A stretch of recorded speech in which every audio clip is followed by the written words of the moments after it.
Come play at your local Pokemon League. I think this is honestly the way so many trainers start out, going to your local events, whether it's with people you know or friends that you want to bring.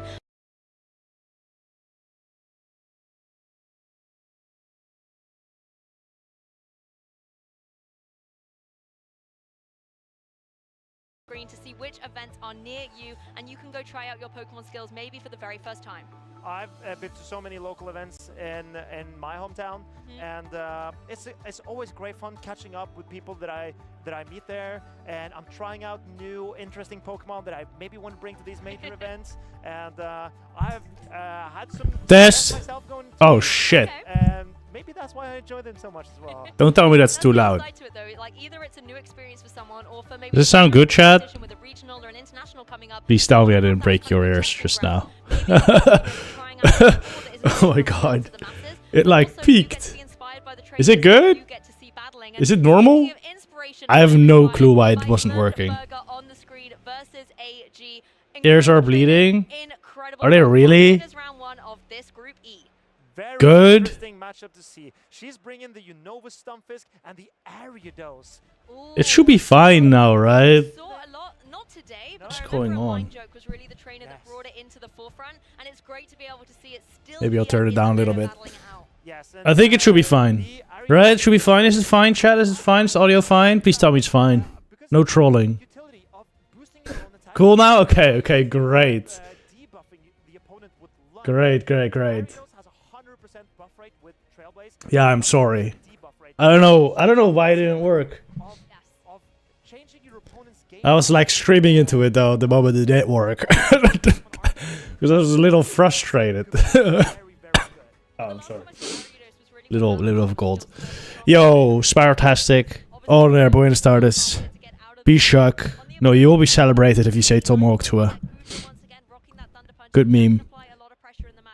Joe Diamond, Leo Owen, Berserk, Baruch, Leomon, Fokkert, Harv Mango, yo, 4CF, Mohanish, good to see y'all. Be lazy today, yo, that wasn't me. I had a very busy schedule this morning of laying in my bed, which is why I wasn't live earlier. But we're live right in time, because after this, I think the winners' finals are starting, so, of groups.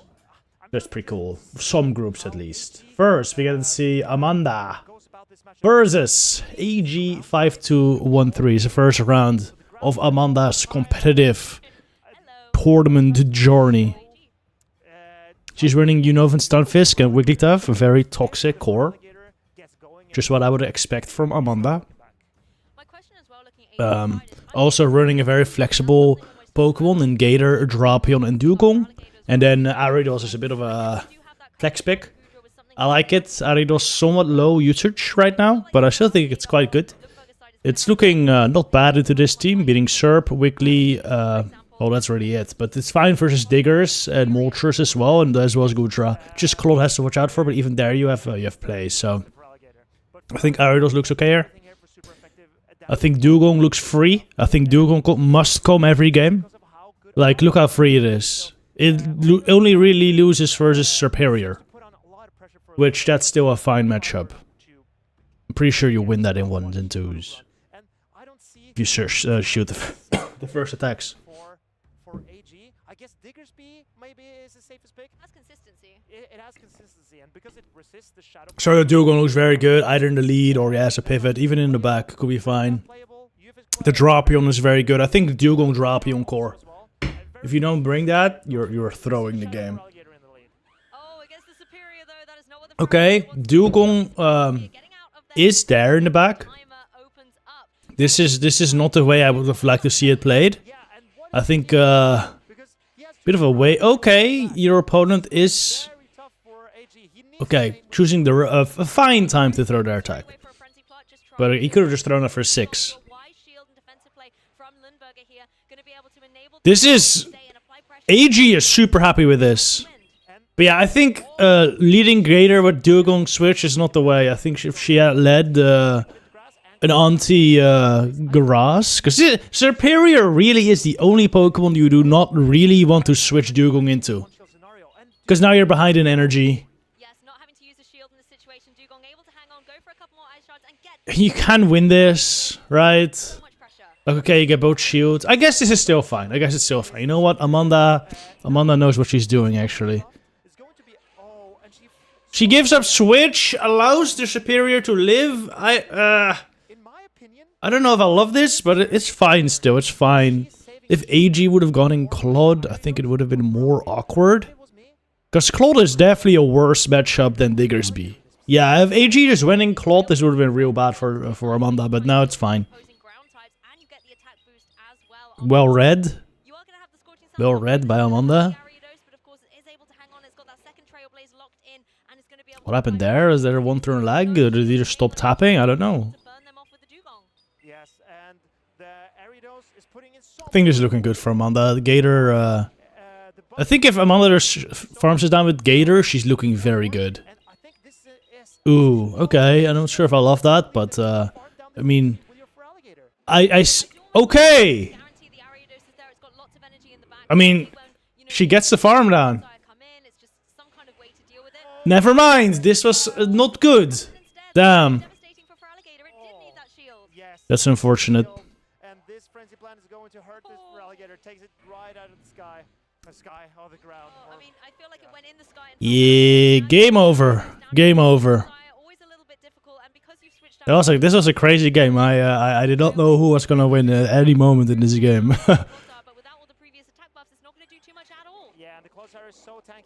Yo, Slash, what's up? What's up?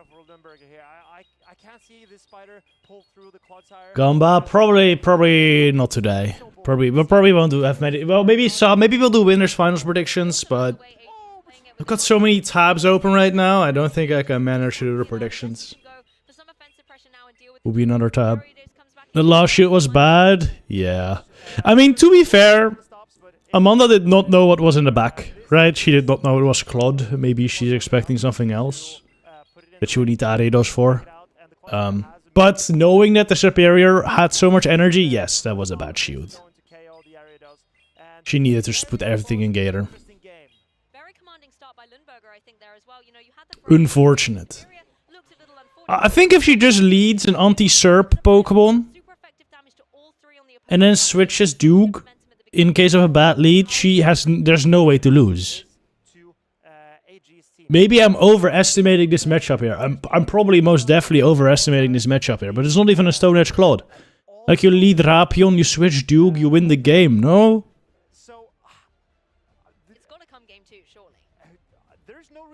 Gator close? Yes, I like that too.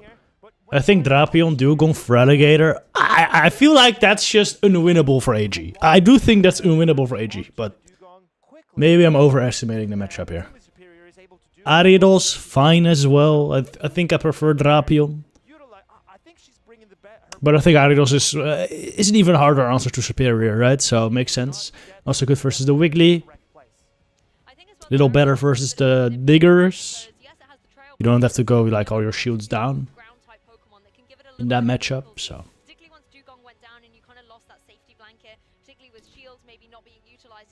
Or you go like Dugong, Drap, Ariados. I think that could work fine as well. Double SERP answers. Because AG is always gonna bring SERP, right? He needs to. He's not gonna be able to beat the Dugong otherwise. Like, he's gonna bring SERP. So I think going as strong as possible versus it makes sense.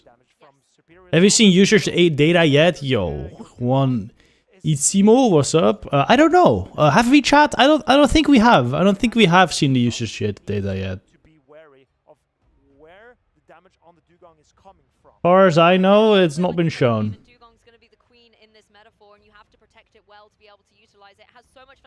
I can tell you right now though, Drapion is most certainly #1. Have you had a match without Drapion? I don't think so. Okay, this time... Okay, you know what? I like this line from Amanda as well. Even if it was SERP lead, she would have been fine, because then Gator can sweep in the back. And she actually picks up an amazing lead here with Dugong versus Diggersby. So, this is good stuff. This is very good stuff. AG staying in right now. Not getting the drop. Big. Looking fantastic right now. She can IC win here. Unlike the Scorching Sands from the Take another Scorching Sands, but after she can farm up, right? She can do 3 more Ice Shards, Dugong is valuable. Oh, but you throw the Icy Wind, and then be only 1 away. No, 2 away from next Icy Wind for whatever comes in next. Okay, she throws immediately, pretty much. Did overfarm by 1, so that's fine. She's 4 away, meaning that Superior or Claude would have to throw immediately to not take the Icy Wind. This is totally fine. Totally fine, this is. Grab a shield, get a debuff, get switch. This is the most perfect situation anyone has ever been in the Pokemon Go Regional Championship Series. It cannot be better. Cannot be better than a shield advantage, switch advantage, and a debuff on the incoming Pokemon. Very nice. Very nice. Farming up perfectly here until 1 before the Clotsire's next attack. That means Amanda can now throw back to back. No problemo. Okay, little bit of a problemo. She didn't throw. But Feraligatr can take this. You can no shield. And now you can farm up again to back to back. Okay. 1 over. I like it. Less farm for the Superior. This is smart.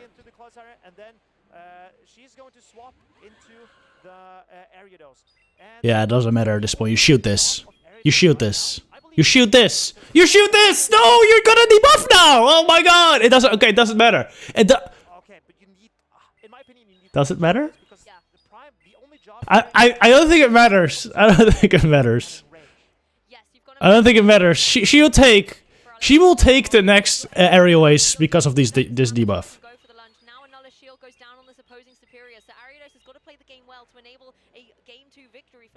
Doesn't matter. Doesn't matter. Ariados is still gonna survive this. We would have had to take 1 non-debuffed either way. This is not true. Is it? I don't know. You shoot the first. That's just the rules. Dude, I messed up this thing. Hold up. I need to make this chat box smaller. Yeah, I did get that too.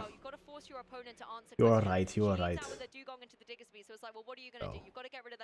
I fixed it now. Bringing in Pokemon like the Ariados, and there's a Superior, so it's like, okay, what are you going to do now against my Ariados? And constantly forcing her opponent to make decisions. Once again, Marcus, we got a game 3. I'm super happy to see this. More Pokemon. Are you kidding me? I'm super excited about this. And Martijn and I discussed previously something called ABA lineup. Break it down for me. And that means she... so, AG has a grass type. Grass types are widely known to be good into the water types. Yes. And we saw Lumberger in game 1 lead with water type and have a water type in the back, lead with Feraligatr, Dugong in the back. Okay, good stuff by Amanda. The Feraligatr is the worst. Very good stuff. Into the Superior. So she had to swap out. Have we seen usage yet, chat? Have we seen usage yet? I don't think so, right? If that's into the Superior, that's a more playable. I don't think they've shown the graph yet. Yo, Stomers, lik stulpen. Knekkenbrood, what's up? No usage? Dang. Unfortunate. What do you guys think of the new caster? Have you guys seen the mainstream?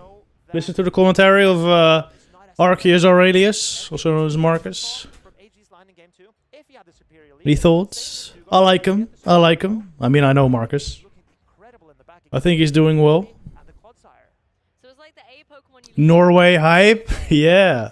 But it has got some room to maneuver. Maybe doesn't put you on the back foot straight away and force a switch immediately. Exactly. So in an ABA setup like that, I'm flabbergasted. Is that good? Only taken 2 years. Yeah. Is that good? I guess that's good, right? That's good. When you're flabbergasted, it's gotta be good. It's noticeable this first time. It brings some lovely energy. 100%, yes. It is noticeable this first time, for sure. But I agree. I agree. To really be well versed with her team. As soon as she realized she called that He brings some fun, and I think that's good. puzzle pieces moved into place and she was in full command of that match. The opponent, however, with that superior is something you still have to watch. Okay, let's go. Okay, this will be interesting. Oh, this is so tough for AG because he's even weaker to the Dugong this time. This Gudra, oh, but he does get to the Thunder Punch fairly quickly. Whoa, Aqua Tail Bait, and she shields! Oh no! Okay, interesting. I mean, it's fine. Yeah, she played those shields very close to her chest in game 2, but in game It's fine, guys. Chill, it's fine. I do not understand Aqua Tail baiting so you can no shield the Icy Wind afterwards. But okay, it worked out. No, it's not the same energy. It's not the same energy. I mean, it should still be okay. Honestly, Diggersby in the back is slightly worrying. It is slightly worrying for Gator at Adel score. But it should be fine. Well, it'll be interesting. You made... Okay. Actually, this is totally fine, because Amanda can no-shoot the Scorching Sands and get the 2 Hydro Cannons, and one of them will put he also lets the first one go, which is beautiful. Now you just let Gator go. You let this go, and it's easy. You might even have a winning position. Nah. Well... AG can completely... Yeah, the CMP! That's a freaking good play by Amanda there. Honestly, a bit of a misplay by AG for even going for the Fire Punch. I think he had a chance to win there. Well, I don't know if he would have won, but he would have put Amanda in a tough spot had he fully quick attack down the Feraligatr, because he would have come out with like 2 charge attacks to throw at the Aridos, right? That could have been huge. And then if the superior stay able to get to the aerialways, like aerialways plus Fire Punch plus quick attacks, it may barely be enough to knock out the Aridos. But since Amanda threw the Hydro and CMP, AG forced to let it go, and now Aridos just cleans up. Let's freaking go.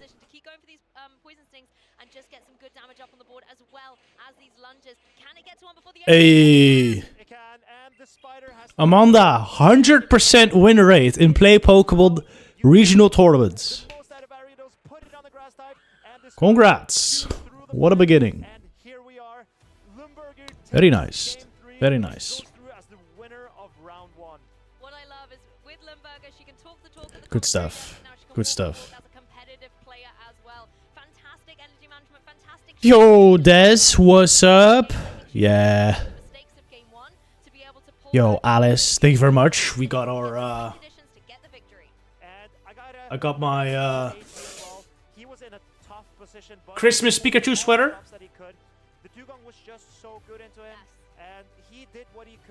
Of course.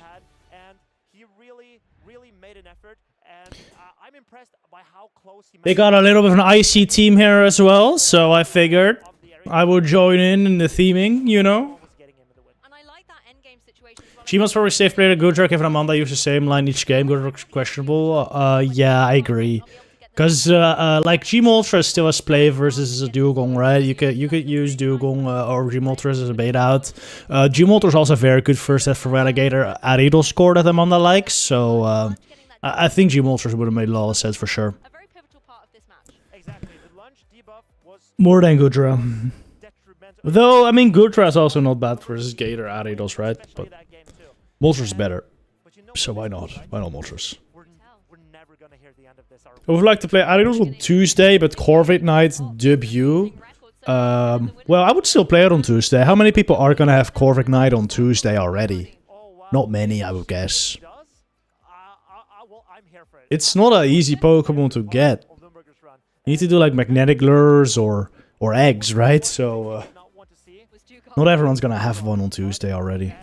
I will. I'm gonna be grinding that thing. Grinding for that thing. and the Quadsire would clean up. I want a good one. I want several good ones. For Great League and Ultra League. I don't think I will really try that hard to get all the excels. I don't really care about Ultra League, but it will be good. Yeah, for those of you that don't know, by the way, Corviknight right now ranks 6th in the Great League. Absolutely insane. And in Ultra League, it's ranked number 1. And this was after they freaking nerfed the moveset, by the way. It used to have Sound Attack Drill Pack, and that looked way too strong. I can't believe I'm still seeing people mauled about this on Twitter, that they removed Drill Pack from the moveset. Honestly, I would have been fine with a Steel Wing Drill Pack moveset. I think Steel Wing Drill Pack was absolutely balanced. Steel Wing Drill Pack Brave Bird, I think that would have been a fine moveset. However, I kind of like that they gave it Sand Attack. Because if it had Steel Wing Drill Pack Brave Bird, it would have just been Skarmory, but better. Right? Whereas with Sand Attack, it's actually unique. So that's cool. Hold up. Lundberger interview. How are you doing, Medea? I'm doing well. This was it's been interesting, right? It's like this is my first time actually competing as a competitor. Let's go. And it was also the person I played against, Adam's first time playing as well. So we were kind of talking about it behind the stage and kind of, I don't know.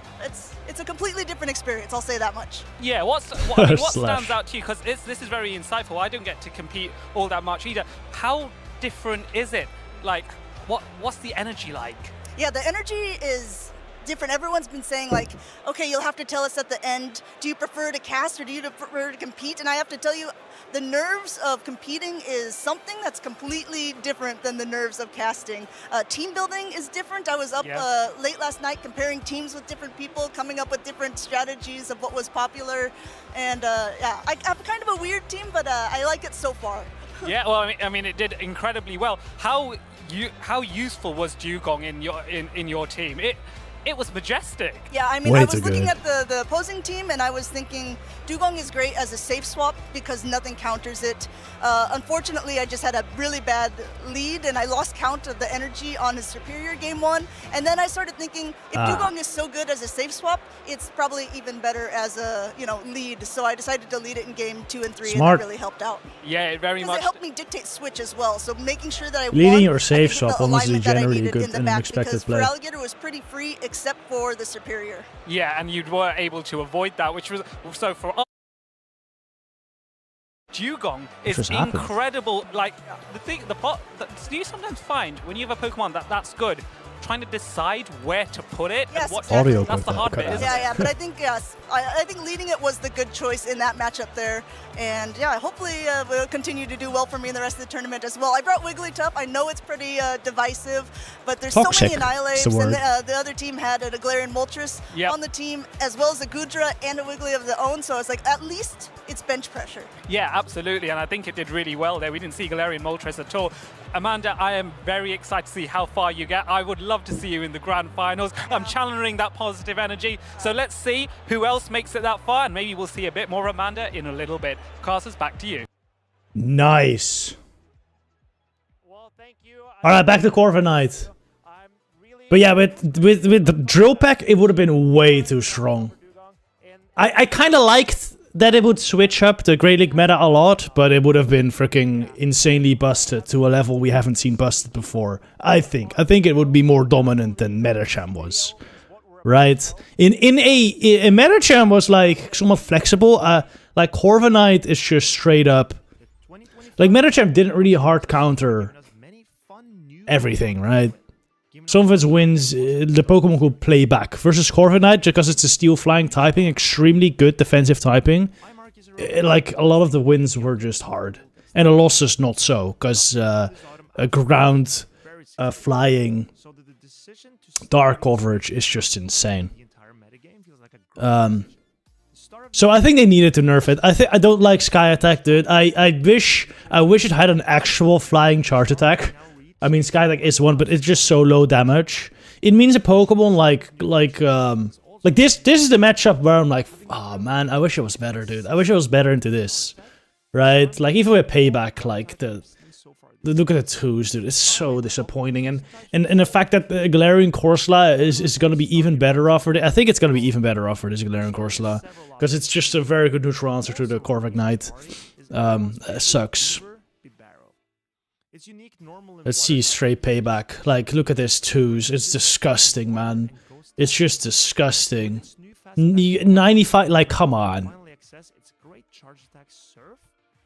Like that pains me. This Pokemon is freaking stupid. With Drill Peck, this was way better.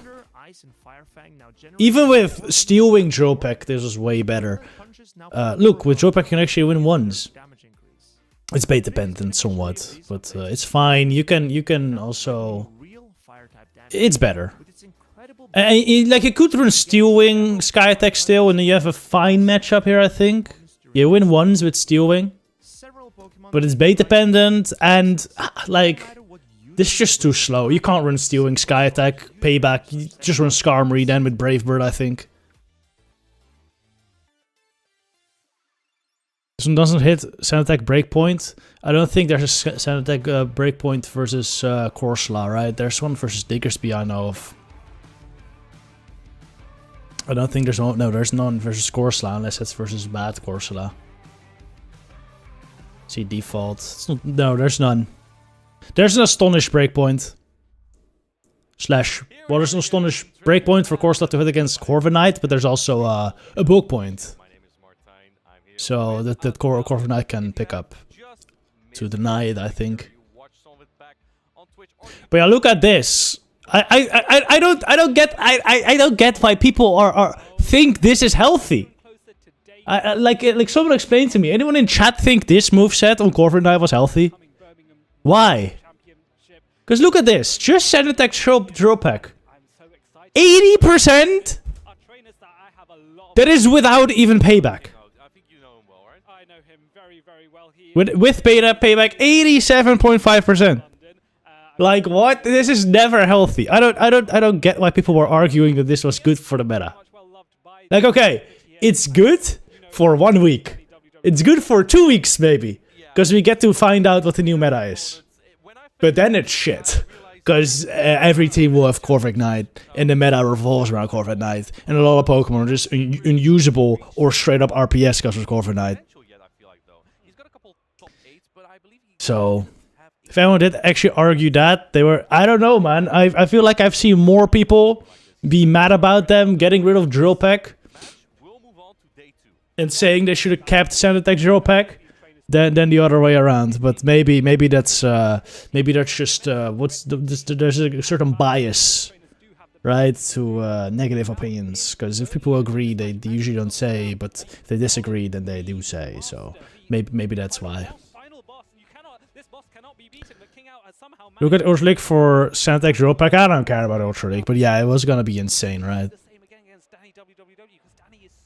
Look, even in the what was it, a 2-2 or no the 2-2 ones is insane. 96% in a 2-2 ones. That's crazy. And then even a shield down. The 1-2-2s, you have a positive win rate. 0-1s is even better. Okay, I'm wrong. I thought it was positive. Oh, it's because I don't have payback. That's without payback, dude. And so, oh, we're already in, dude. Holy, I've been ranting too much. Okay, wait. It was Aridos lead into something. Aridos into Zoomerl. Okay, good lead for KingOWT. In this winners finals, by the way, KingOWT versus Donna. I like the way Donna's playing this. Just going for zeros here. Can grab a shield advantage potentially. KingOWT does go for it. Does use the shield to get switch advantage. Now Donna could potentially farm down with Annihilate, but goes to Azumarill instead. Makes sense as well. Donna's still gonna have to throw a charge attack though, so.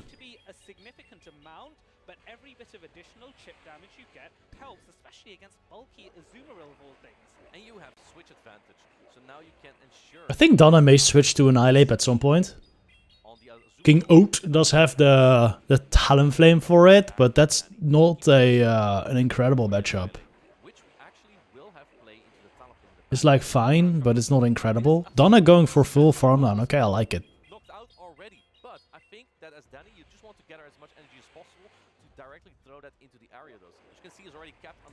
I would have liked to see an Annihilate pivot there. I mean, I guess he wants to get the Ice Beam damage off. Makes sense as well, actually. Because now you can get off 2 Ice Beams.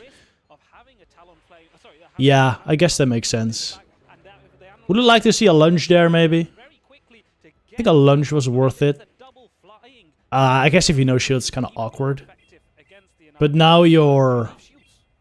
Now I think actually KingOWT is in a bad spot.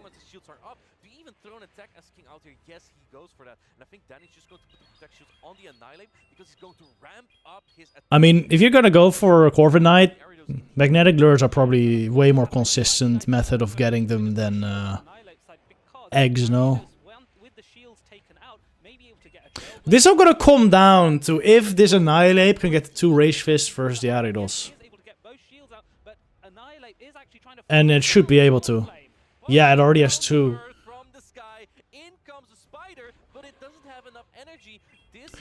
Wait, there's still a chance here for KingOWT. Because he lets the first one go, survives. And now he just has to build up the 2 attacks. Which may be a tall order. Wait, this is a win con! If he can undercharge this perfectly. So that the Azumarill survives with 1 HP. Oh wait, or now the counters are not boosted anymore actually. Yeah! There you go, very smart by KingOWT. I would have maybe undercharged there, tried to get the Azumarill 1 HP, but that's a lose con for KingOWT. If he just knocks it out, the counter is no longer triple boosted, the Aridos actually survives. Very nice. I think Donna kind of threw a little bit there. Though, I think in his mind it made sense, because if he catches there, and the counter knocks out, it's a guaranteed win. Yet, if he lets Annihilate go down, I mean the bubble would knock out. Should knock out before the charge attack goes off, but there's always chance for damage registration error. So, if that happens, you're feeling pretty bad as well. So, yeah, ultimately I think Donna should just let the Annihilate go, because then you have a very good chance the bubble knocks out before the charge attack hits, of course. Oh, absolutely. This is his best performance so far. I spoke to him at EUIC in the past, and there's sometimes a little... At what point do you think a G-Corsair is worth building? If you win once versus Alligator, it's worth building. For Shadow for Alligator, it's worth building. The thing is, you really, even if you have like one that wins once versus Shadow for Alligator, there's still like still a big difference between like the rank 10 or better or rank 20 or better, and like a Gator that barely wins once versus Shadow for Alligator, or of course that barely wins once versus Shadow for Alligator. So keep hatching. Even if you have one that beats the Shadow for Alligator once. Right now, on the loose side of the bracket in Group A, we have C Leonardo versus Colin 6. For Rookie, probably just look for 4 or 5 sub plays where you can sit down, do not lure them up into Rod Conde. Slash, you are brilliant. I don't even thought about that. Is Rhodes Community Day really during the Corviknight event?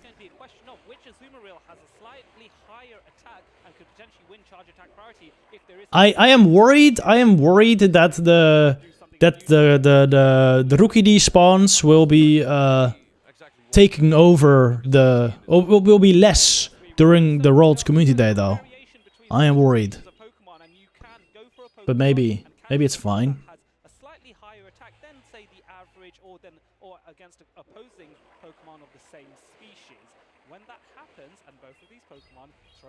Alright, so you got Azumarill Mirror in the next match.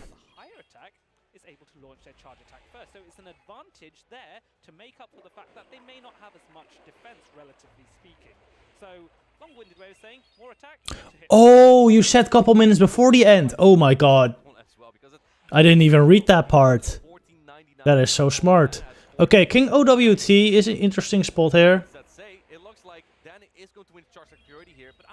Wow, there's a really good Azuma roll from KingOWT. Not even yellow, not even in the red, I mean. Mine always gets in the red at this point, but I still survive at 1 HP. Maybe Donna also survives at 1 HP. That's a bad Azuma roll, Donna. A bad Azuma roll. I think that is just the entire strategy of Donna in this entire matchup. Yes, it will be. 2 shields. I mean, one advantage on the Annihilate, one counter advantage is pretty fine. Insta trailblazing. I don't love that, because it does allow Donna an easier switching. Like now he could switch in Marowak or Drapion and be like in a fine spot. Whereas if you overfar more, like, he would have outpaced. Do you let this go? I think he lets this go. You survive. Yeah. Good play. Good play. Get off the lunge. Go in Talon. And you cook. You just fully incinerate down double fly. It's all up to Talonflame to try and sweep this battle. Dana knows that he might get incinerated down. Can he get to another charge? Oh my god, if he doesn't get there, he may have actually gotten stung down. Do you shoot this? Yeah, you shoot this. Might knock out, but looks like KingOWT wants to get that launch off badly. And I wonder if actually throwing that charge. I think King should have cut the ass and farm down with Aridos. I mean, considering the backline, yes. But considering what could have been in the backline, no. Because if it was like a lowland Sandslash in the back, that would have been the throw of the century. It is not worth to do that risky of a play. KingOWT looking good.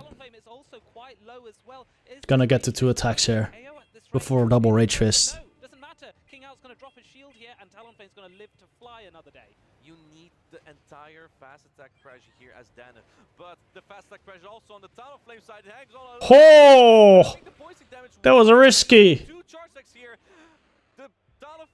But good recognition. That works. Well played. KingOWT making it a day 2. Is that his first day 2? I know he's kind of. I think he's like a really good player. I think KingOWT is really, really good. But he always struggles in the regionals.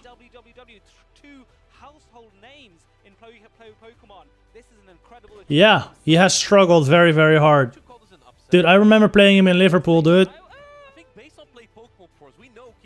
I lost my first match, dude. I lost my first match to Thomas. And then I go to losers bracket and I see that I'm up versus KingOWT. And I'm like, what the heck? Dude, I dropped to the losers bracket. I was hoping for some easy matches. And then I did take him out. But I felt a little bad for KingOWT. Because, I mean, the other way around, I think facing me in round 1 of losers it feels a little bad as well, right? I would think so. That's a shitty matchup to have in your first round of losers. What happened in Liverpool? Oh, that's what happened in EYC. Actually, 3. They lost to Donna in round 1. Damn. Revenge now. Here? Oh my god, I faced him again. Oh no. There we go. I kicked him out of tournaments twice. I didn't even remember. Oof. But now he has a day 2. Let's freaking go.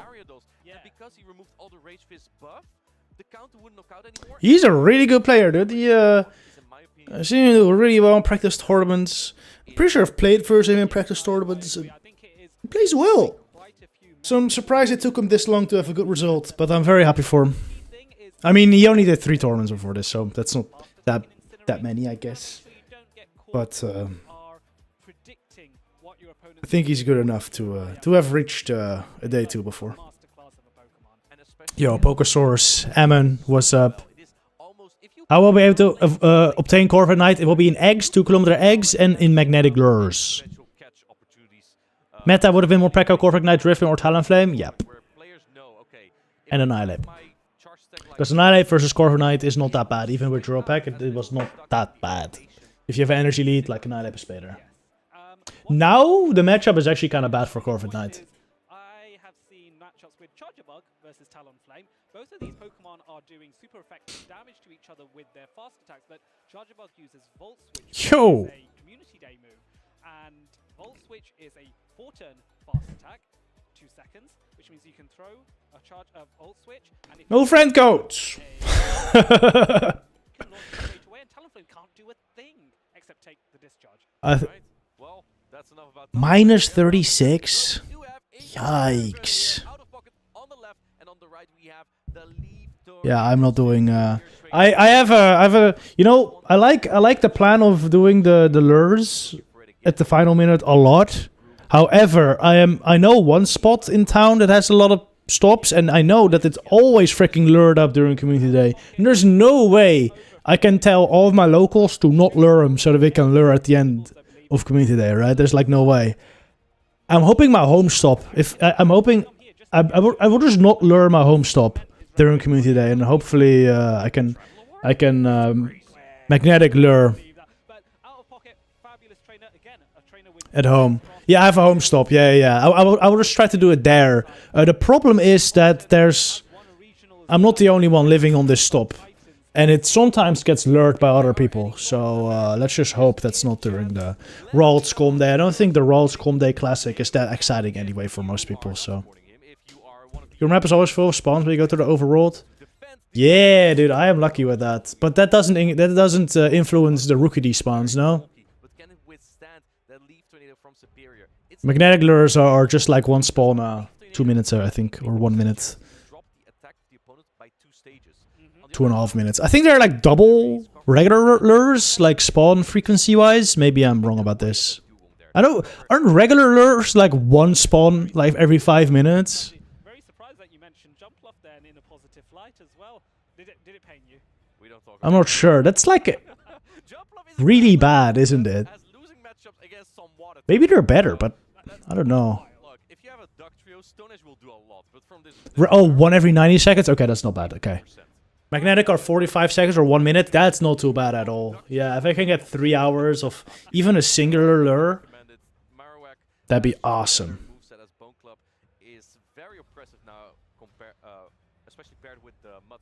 Holland has great spawn density. Yeah. Honestly, it's fine around here, yeah. It's fine. I don't know. I've been to some pretty big cities like London and Seattle, and they're all like better, you know? Way better. There's some like, especially here in the city of Rotterdam, the spawns are not like amazing. Around me, I know where my clusters are. Yeah, my home is amazing, okay? Yeah, okay, my home is pretty freaking sick. But, spawn-wise, yeah, okay, I'm very lucky, but if I walk, I can go for a couple minutes without seeing any spawns. I just know how to walk these days to get a decent amount of spawns.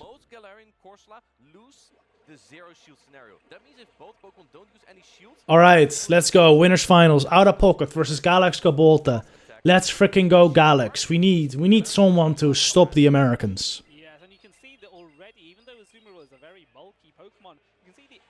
These are the exact same lines, yeah. Galax has Serp. Pocket has Gudra. I heard from behind the scenes that Pocket was trash talking Leaf Tornado superior before this matchup.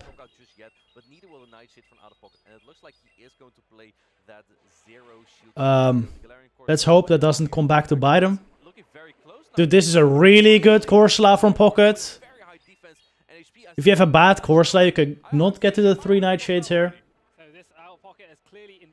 But Pocket can. Pocket's Corsola can. Does get to the 3 Nightshades. Win 0 is here. Galax probably gonna get an energy lead on Dugong, I would guess. Or do you do Serp? No, Dug, I like that. Serp versus Drapion is kind of mad though. This matchup so far looking in Pocket's favor. Never mind. What is Poket expecting in the back there? Oh no! 1 year Thotek Lul. Yo! New school. Thank you very much. Oh, the catch, dude, the catch. We're gonna see a lot of catches this tournament. We've already seen a lot of catches this tournament, to be fair. Even the top players that you would normally expect to wait patiently and not allow these catches are not waiting patiently anymore for these catches. Because it's impossible right now. There's too much animation pause going on. So it is riskier to wait patiently than to just throw your attack, generally. You throw an alignment. Yep. Poket using the shield there is a little interesting to me. Double shielding, like, I feel like you just make your Drapion useless at this point. Right? Your Drapion is almost useless at this point. Because there's no shield, the Dugong, opposing Dugong can freely drill run it. Whereas if you had a shield still, like you can shield it, you can get Poison Sting damage in, you can get crunches in. Going for the Icy Wind, this is freaking smart, dude. This is freaking smart. Because now the drone does not knock out. The Dugong only 2 attacks versus the Drapion. You see? I have no clue what I'm talking about. This is very well played by Poket. Do you ever... If you're Galax, honestly, maybe you can farm this down with Ice Shards. Another Icy Wind. I think this may be a mistake from Poket. At this point, I think Galax will have to go for the farm down. Because even if they get another debuff, you're gonna need... 2 attacks are gonna be enough, right? Ah, you can throw, actually. You can throw. You can throw. Yeah, it's fine. And now you just Icy Wind the Drapion, even. Unless you... Nah, there's not enough energy on the Drapion, actually, right? You can just get the 2 drones as well. I think he should Icy Wind here. Oh no, he had Paces. Yeah, Paces. Very nice, very nice. Galax is looking good.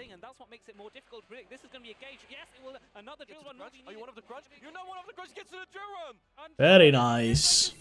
Very nice. Galax taking out Poket in game number 1. A little bit of a weird game there from Poket. He was not expecting the superior in the back, I guess. Which is why I went in Drapion to the opposing Dugong.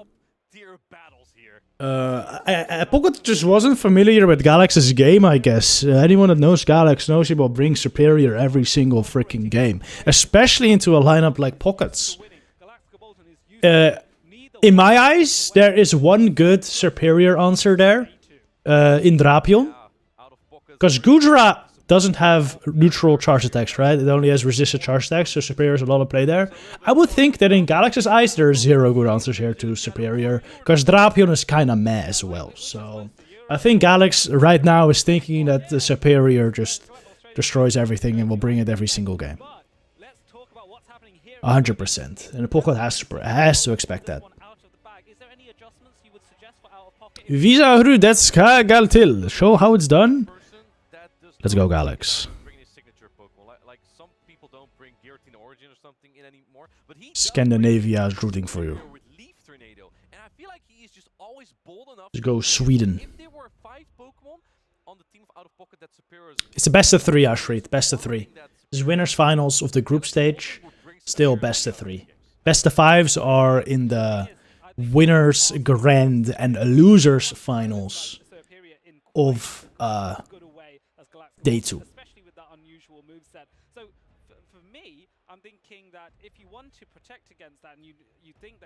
Galax ran Duke, drop. Did he run drop? Was it drop lead? No, it was Azu. It was Azu. Azu Duke. Yeah, Azu Duke is very strong. Azu Duke Serp. Makes sense from Mr. Hey Galax. Little bit tough versus like a Drapion lead, honestly. I feel like Galax may want to bring something stronger to the Drapion this time. I think if Pocket relies really well on the Drapion, could have taken out that line. But having it just slightly badly aligned made it tough. Yeah. Pocket leading the Drapion this time. Galax switching into Duke. Galax can just throw the crunch now, switch it to Corsola. And this is gonna be tough. This is gonna be very tough for Galax this time. Like a Marowak into this team from Pocket would have done really well. An unpredictable line from Galax, dude. Galax always plays the same 3. He never changed up his strategy. Or rarely. He rarely changed up his strategy. Yeah, so knockout. Galax didn't bring his Drapion either.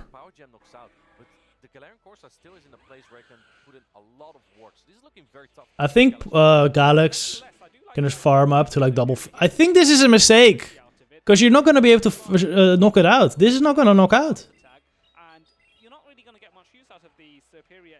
And like now you're going to get suboptimal amount of farm, right? Like you could have just farmed up until the core. Because you're going to get hit by 1 Nightshade anyway. Could have just farmed up until he was at almost 2. And then thrown. Still pretty good. I think he could have gotten out of there with 1 more Vine Whip. He could have gotten out of there with 1 more Vine Whip, which likely won't be game changing, so it's fine. Good damage. Catches the crunch. Debuff here would be insane. Oh my god, another debuff. That is unfortunate for Galax.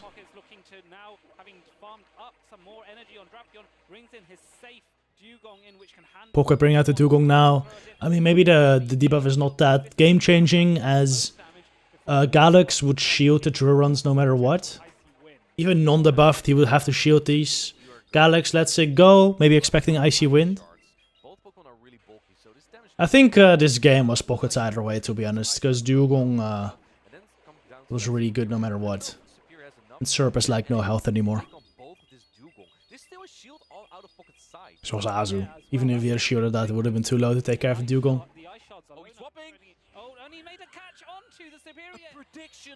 Good call by Pocket there, really good call by Pocket. Oh, wow, very well played. Poker Source, what do you mean, the Nin tickets? What are Nin tickets? Is that an event? The tour? Go tour? I don't know what event do you mean. I don't buy any tickets though.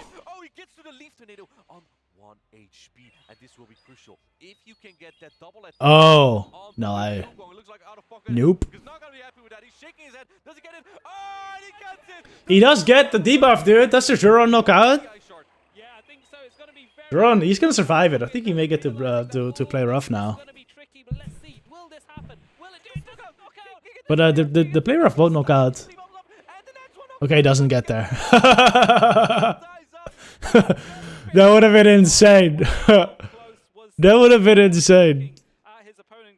Oh, if he was able to knock out the Dugong still. Oh, that would have been so funny. Dude, wait! He would have gotten there, dude! He would have gotten there without the crunch debuff, right?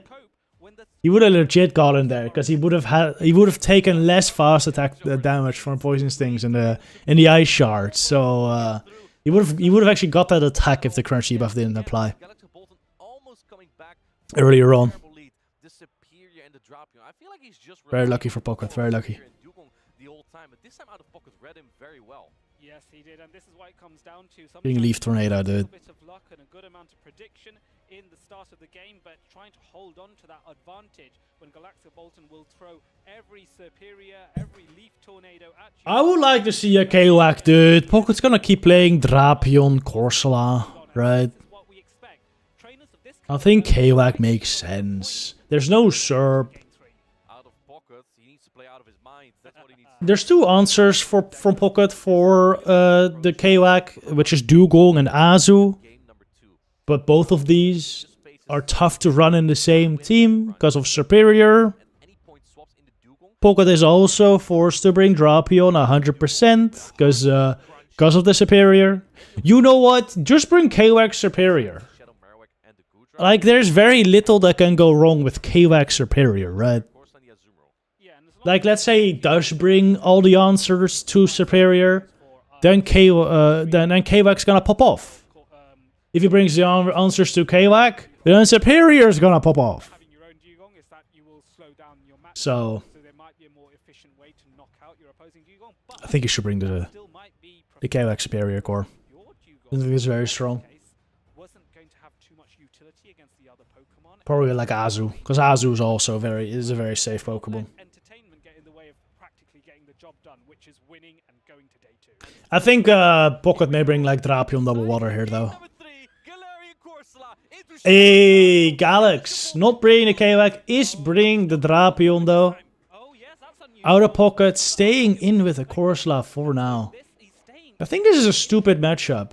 I think Corsola has like play here. Somehow. I think if you hit like a power gem, you can actually astonish down. It's kind of stupid. Like, look at how little the crunch does, though. Dude, this is a ring pure ghost type Pokemon. Now, fun fact about this: if you land the power gem, you can actually double shield your Galarian. Dude! Oh man, I think Galax is Really must, but playing a little risky there. wants to. Now, so I think this is fine for him, I guess. This is really good for him, actually, because now you know the Superior is gonna avoid the Drapion. Pokemon here. That could be the Azumarill resisting on the charge. See what he tries to do. Is he trying to But like, I feel like he needs to know that it's gonna be Drapion in the back. maybe expecting And if you have Azu and Serp, it's like not great.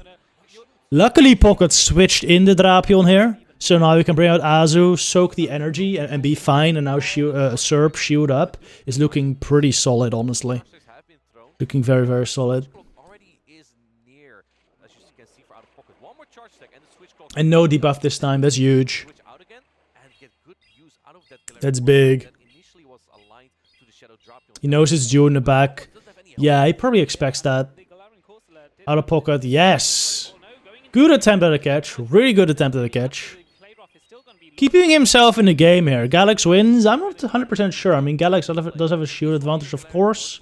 But timers are now misaligned. Pocket's gonna be able to farm up here. without a Pokemon. Make it uncomfortable for the Superior. Galax, I think, plays into a loose con here. Honestly, like, throwing here, I think is a mistake. You don't need this damage. You just don't need this damage. You are rough is going to come in. allowing the switch timer to be misaligned further. It's a very strong Pokemon. It really benefits You are using a play rough unnecessarily. more and more ice. I guess maybe if you can farm down the Dugong now, okay. But the timer's gonna be up. Cannot launch as many icy winds at The timer's gonna be up. It may not be that bad. It may not be that bad. Because even though the timer's up, the Dugong is in a... Drapion, but this Oh, superior wow. energy. Do you shield This is... I don't like this at all. out of pocket no shields is that might actually I don't like that at all. It's not gonna knock out. What are you doing? What are you doing? Oh, no. Okay. Both times Galactic Bolton is like, oh, will he shield? He doesn't shield. It's fine, dude. This is not fine. Now Galactic Bolton has to shield this crunch. It's going to do a lot of damage. No debuff this time on Superior either. It's not fine. Down and Shadow Drapion is taken out, and now It might be fine. Corsola has to come in, but it has a mountain to climb to Because there's still 3 Pokemon on Galax's side. I think a Leaf Tornado again would not knock out here, but this is a frenzy plan. That's a hard-hitting charge deck. Looks like out of pocket calls it. That is a great call. Look at Galaxy Bolt backline though. He has 2 Pokemon to catch on, but out I think the Superior barely survives this. get called. But I don't think I think it will survive this. It may actually even survive the Astonish afterwards. the option was there to go for the power gem. Is he going to make a swap? He does try Oh my god! he tried to get the ice shard. 1 HP, dude. 1 HP. That's lucky, dude. That's lucky. this Superior cannot be underestimated. I think Galax had everything to throw this game, man. I honestly think Galax had everything to throw that game. Eventually farm this down. It's going to be so close though. But apparently it was unthrowable. Well, it may still be tough, honestly. Here. I'm not sure if this is exactly over just yet. Are you kidding me? Catch? No attempt to catch yet. Pocket is 1 HP again, dude. 1 HP again. Yeah, Galax had everything to throw this game. the ice But it was unthrowable. By 2 1 HP survives. Let's freaking go, Galax. Let's freaking go. Yeah, that must have been a rank 1 syrup though. The rank 1 syrup is 1500 CP, so must have been a rank 1 CP superior. Good stuff, good stuff. Galax making it to day 2 once again. Let's take a look at this bracket, by the way. KingOWT making it to day 2. By the way, also beating Colin. Beating Colin along the way is huge. Colin's still in now. Oh my god, I want to see this match. Unfortunately, it's not going to be streamed. Colin C. Leonardo is a really good match. That's sick, okay. Colin may still make it. Pocket just lost to Galax here. Galax, who did he have to play? Thomas Young, Lilo, August Isley, decent players. In Group C finals right now, we got Icelandic Lapras and Hikami. Gonna be up next. Freed still in. They're losing to Icelandic Lapras. KingOWT, this is Colin's brother, by the way. He's been practicing a lot. Took out Tonton Bateus, which is just huge, because Tonton Bateus has, in his previous 4 tournaments, he has won his group. This time, not the case. Still has a chance, though, now facing off against NW22 in losers round 5. May still make it to day 2. Through that, Alessio sadly out. Didn't Alessio lose twice to this guy? Oh no. Calathenic beat Jamie as well. Alessio 2-2 today, unfortunate. Paula winning round 1, let's go. We got Richie here, Howie, nice. Hey, Donuts, another American, up versus Gengar Life right now. Ooh, Gengar Life took out a Lundberger, unfortunately. The asterisk is for people that use headphones.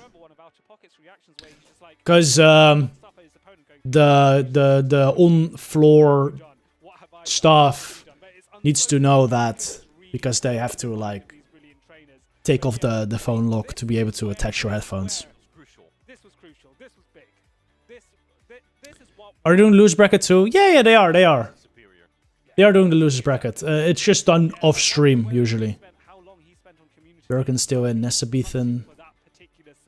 Stone, nice. Pato.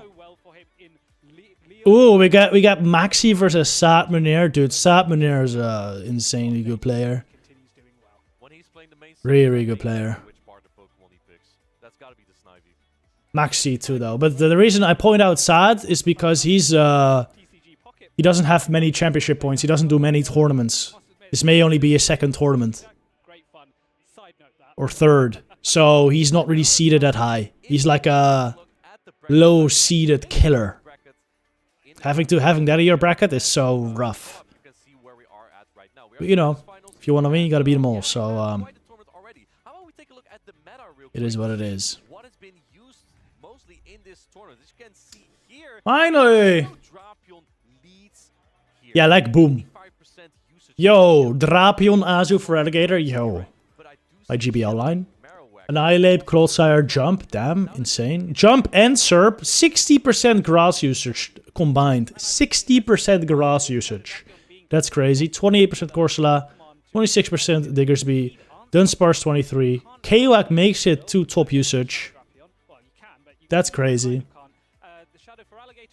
And then Mandabuzz rounding out the top 12. Guys, I'm gonna go grab a quick glass of water before the next round starts. These are your answers to deal with I'll be right back, yo. Weedle, what's up? What's up? I think you need at least one of these Pokemon. I'll be right back, chat. I'll be right back. Grabbing a quick glass of water. to use against Shadow. What do you mean 60% grass usage makes no sense to me? Well, 31% jump left, 30% superior. 30% plus 31%, that's over 60% grass. 61% grass usage, so 60% grass usage pretty much. 60% of the teams have a grass type, because I'm assuming that most teams won't have superior and jump up together. Makes no sense. Even into Shadow for Alligator, you can win the scenario where both Pokemon use 1 shield.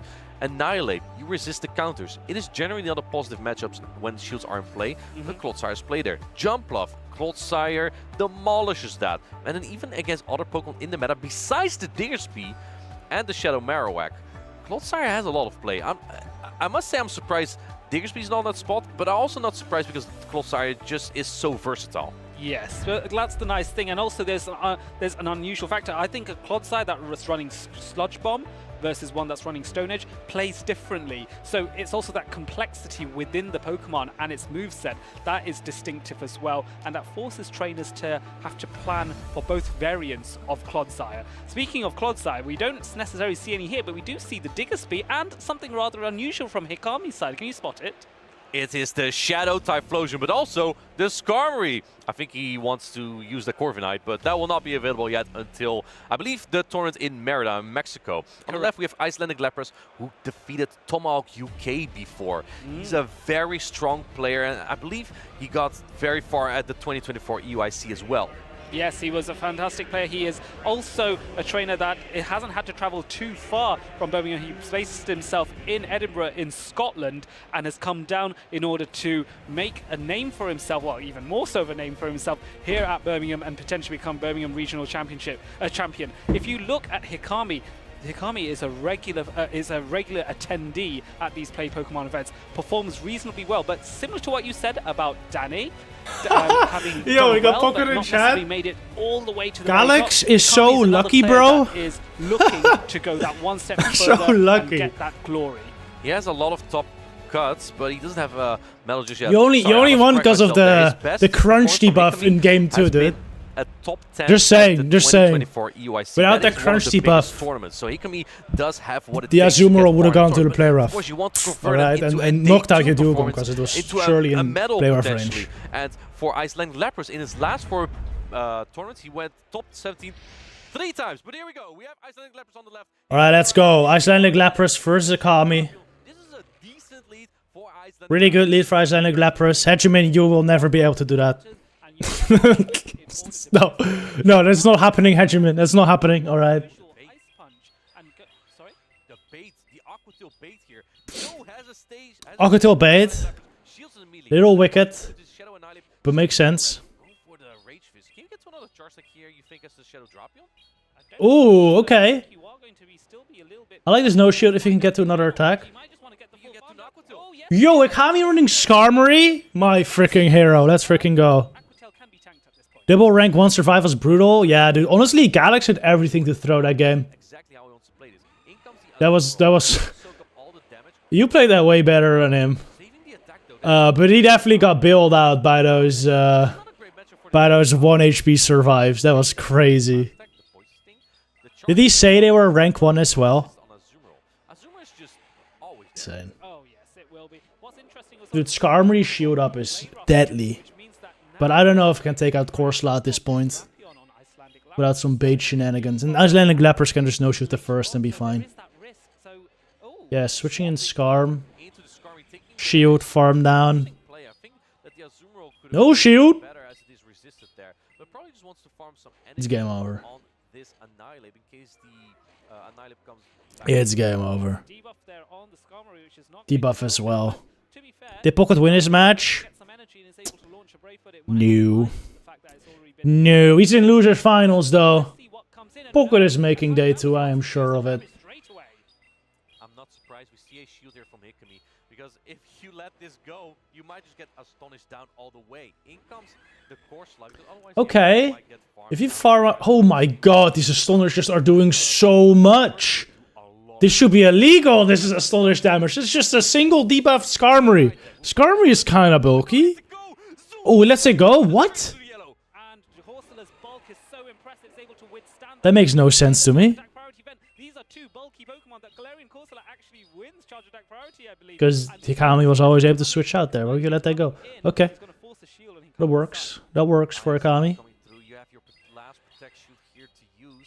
This Yeah, I might as well use shield here. I don't think the Azu is going to be able to get to another Ice Beam, sadly, for Hikami. There's still the Annihilate to get some counter damage in as well. Farming up perfectly here on the charge attack priority. And I think at this Maybe you can Steel Wing down, though, get to at this point. into the Skarmory. Icelandic Lapras did allow the bubble damage to add up a little more. Is this bulk He needs 3 more? Oh no, he only needs 2. He only needs 2. any help at all? Yeah, well played, well played. Oh my god, Big survive. Ricochet does come through on Galarian Corsola to the Skarmory, and Icelandic Lapras realizes how close that was. Both trainers Is a move on Ape? with emotion. I thought he threw the move. Close battle. Ladies and gentlemen, this is why you build a Galarian Corsola. It is an absolute I hate freaking Galarian Corsola, dude. bulk and a very Freaking stupid, dumbass Pokemon. Astonish and the Charge Tech Nightshade. Nightshade is equally strong. I hope Ikami wins, dude. Dig that Nothing against Icelandic Lapras, except that he brings a Corsola. It is a very strong charge stack. No wait, it's I want to see that Pokemon go down. Remember, it's equally strong as Fly. There we go. I had to think of. I was confused with Skytech for a sec. It's equally strong as Fly from Talonflame. You know what? I'm just messing around. I wouldn't mind Corsola if it wasn't so Mind thinking and you come out with rare, honestly. It is a fabulous thing to pry into the mind of some of the world's best. But it's Have the potential to make that legacy and cement their reputation. just stupid strong. You'll go up Sally with Corviknight? Yeah, I think so too. One step closer, but Though with Corviknight, maybe Diggersby users goes up, which means that Corsola users goes down. I think for this tournament though, Corsola is even better than it was. Just because people are pivoting to Shadow, Kanto, Marowak instead of Diggersby, which does open up the doors for Corsola. Also, because the Shadow, Kanto, Marowaks counter the Drapions quite hard, which makes it more difficult to bring that Dark type to counter Corsola. So, and like a Pokemon like Galarian Moltres and Mandibuzz have been worse for a while because of the fighting types. So. That also makes Corsola just really freaking good. It is the perfect tournament for Galarian Corsola, honestly.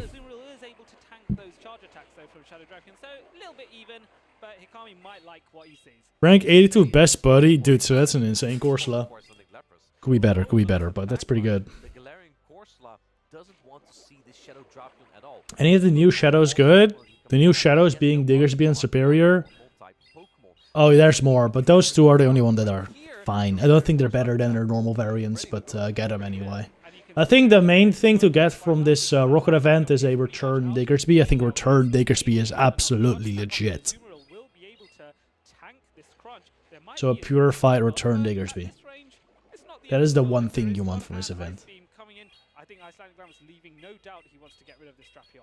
Still need balls to score like everyone dropping your teams? Wrong, because Drapion does not even... Drapion does not even counter Corsola that hard. The ones is like ridiculously close if you have a good Corsola. It's stupid. It's better to take this on the Azumarill because it's resisted there. But it looks like Skarmory can hang on here as well. Yeah, Skarmory is known for its bulk as well, taking a 50% of its... This is where I prefer Shadow Scarm. Like, you're gonna go down to 2 crunches anyway. And Shadow Scarm at least can farm this down in 2s. I don't think regular can. Or it's like very close. Oh, I think he can. Yeah, I think you can actually. I am wrong. Okay. I've been storing Diggers with Return in my trades. Oh! I will be saving all my Purified Bumblebees as well. This is smart. For mirror trades, yeah. Oh, debuff from Icelandic Lapras. That is unfortunate. Corsola players getting lucky. Insane. Yeah, it's game over, dude. Corsola just outbox everything. Yeah, Shadow Diggersby is not that great. I mean, it's still a freaking Diggersby. Yeah, it's good, but... Is it better than the regular Diggersby? I don't think so. I might be missing something, though. Wait, maybe there's play for Akami. Maybe there's play. Because he gets off the play rough here. That'll either put the Corsola in farm down range for Skarm. Or you'll be able to get the shield here and then maybe take it out with a Sky Attack. I don't know if he's gonna be able to farm down the Azu and the Drapion though before they get to attacks. I think the Drapion is dry, but the Azu I am not sure how much energy it has anymore. Oh, this is a farm down. This is a farm down. Yeah, Shadow Diggersby will be good. I don't think it's better than regular though, right? Is there an Aquatil? Is there not? According to Martijn here in the commentary. Can you hear the commentary, by the way? Oh my god! No way! Dude, he pulled a tactical. This is what I always do. This is what I forget that I have the freaking attack. Or I throw the wrong side? Oh my god. It's burning time! Brave Bird coming in Birmingham. Oh no. Damn, I've been there. I can relate, but that sucks, man. That sucks. Actually, I don't think I've ever done it in an official tournament. I do this when I'm streaming the GBLs.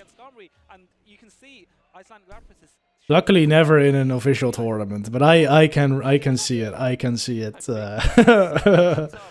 Oh, dude, that can't. That's so. Oh, that sucks. That's like the worst way to lose right there. This was definitely the worst way to lose. Maybe he was anticipating the catch. Maybe. Maybe. Timer was not up though, like by far not. So that's still a big mistake. What do you bring in? He brings in the drop. I think he forgot. Oh dear, and he didn't. Yeah, maybe he was, but like, I think their timers were. The timer were a big misaligned. I mean, I guess he could have still anticipated the catch, but he just forgot about the switch timer. I guess could have been true. Yo, King Alexander in there, by the way. Good to see you. Good to see you. Hope all's well. On tournament, you have it written on card like the order of attacks. Dude, that's what I legit do these days. Because I do struggle with knowing what side my attacks are on. So I will legit write down the order of my attacks on a piece of paper. So that I can look at it mid-battle. If I need to. Because otherwise I will be throwing the raw attacks for sure. Okay. This is fine for Akami. Dude, Akami can legit get so many shields down. If he gets all the shields down, Skarm is looking amazing. I don't get this play though. Like, what is he trying to lure out? Like, you have Marowak versus Corsola, and you have... Oh wait, no, I'm stupid. That's fine, actually. That's fine. It's fine. I'm seeing ghosts. This is a fine play by Akami. Shielding Fire Punch is not amazing, but fine. You can still get a shield down here.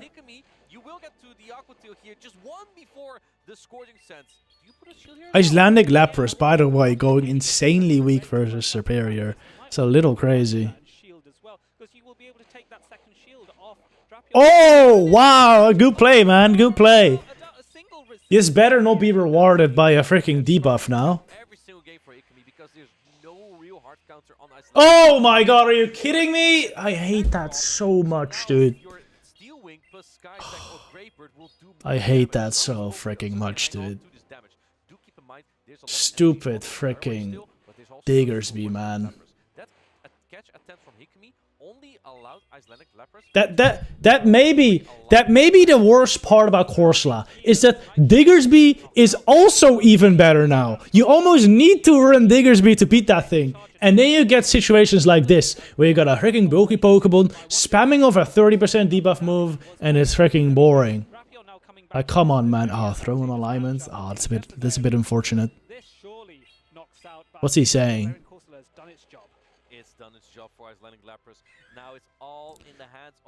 Could have thrown one poison sting more there, mate. Is that what he said? Catch it. Oh, imagine. Oh. What is Akami expecting in the back, man? It's gonna be the king of open Great League or queen. It's always been there, and it's here again. Gonna eat this crunch. But you have to consider that it's over.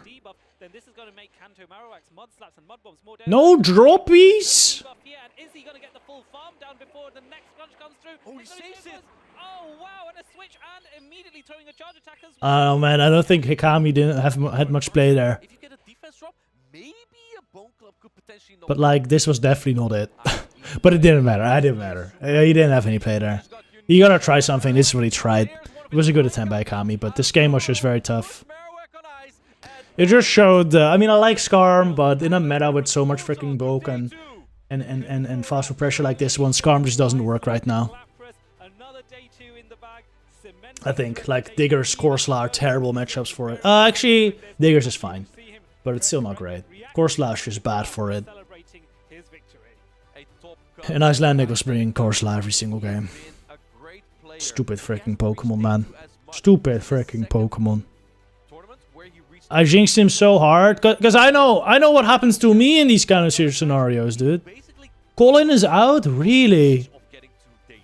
So a big congratulations to Icelandic Lapras to getting such a great performance. Colin is out. Ooh, lost to C. Leonardo. I mean, no shame to that. C. Leonardo is really freaking good. Now first Kazim. Glad to see Kazim is doing well in the losers bracket. Also beating some good opponents. Papados, Amon. And I take out good opponents, so because he really fumbled. I've never seen someone. I mean, maybe this is also a tough matchup, but like, I've never seen someone get beaten so hard as in this matchup, and that feels freaking bad, dude. After the matchup, Kazim was also like, he seemed to mold a little bit and be like, oh, what could I have done there? But he's doing well now, I'm glad to see that. He's up versus C. Leonardo now. It's a tough opponent. Wait! That's the guy he lost to. It's a rematch. I'm confusing myself now. Yeah, that's who he lost to. 2-0. It's a rematch, dang.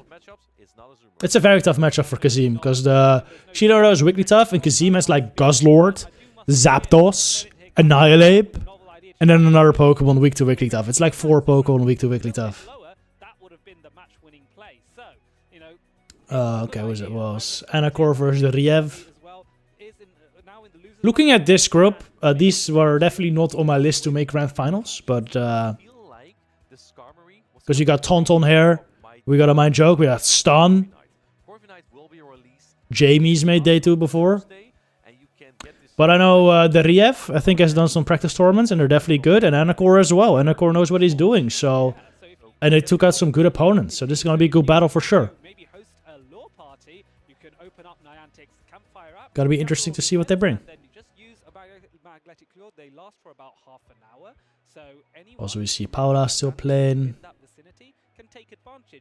Trevor was really sick, though. Missed a Pokemon in the meta. Yeah, I think Trevor was actually fine. I know people found Trevenant to be the source of RPS, but I don't think Trevenant was ever the problem. We're gonna have more matches soon. In the meantime, we have some more tips for you. If anything, Lantern was the problem.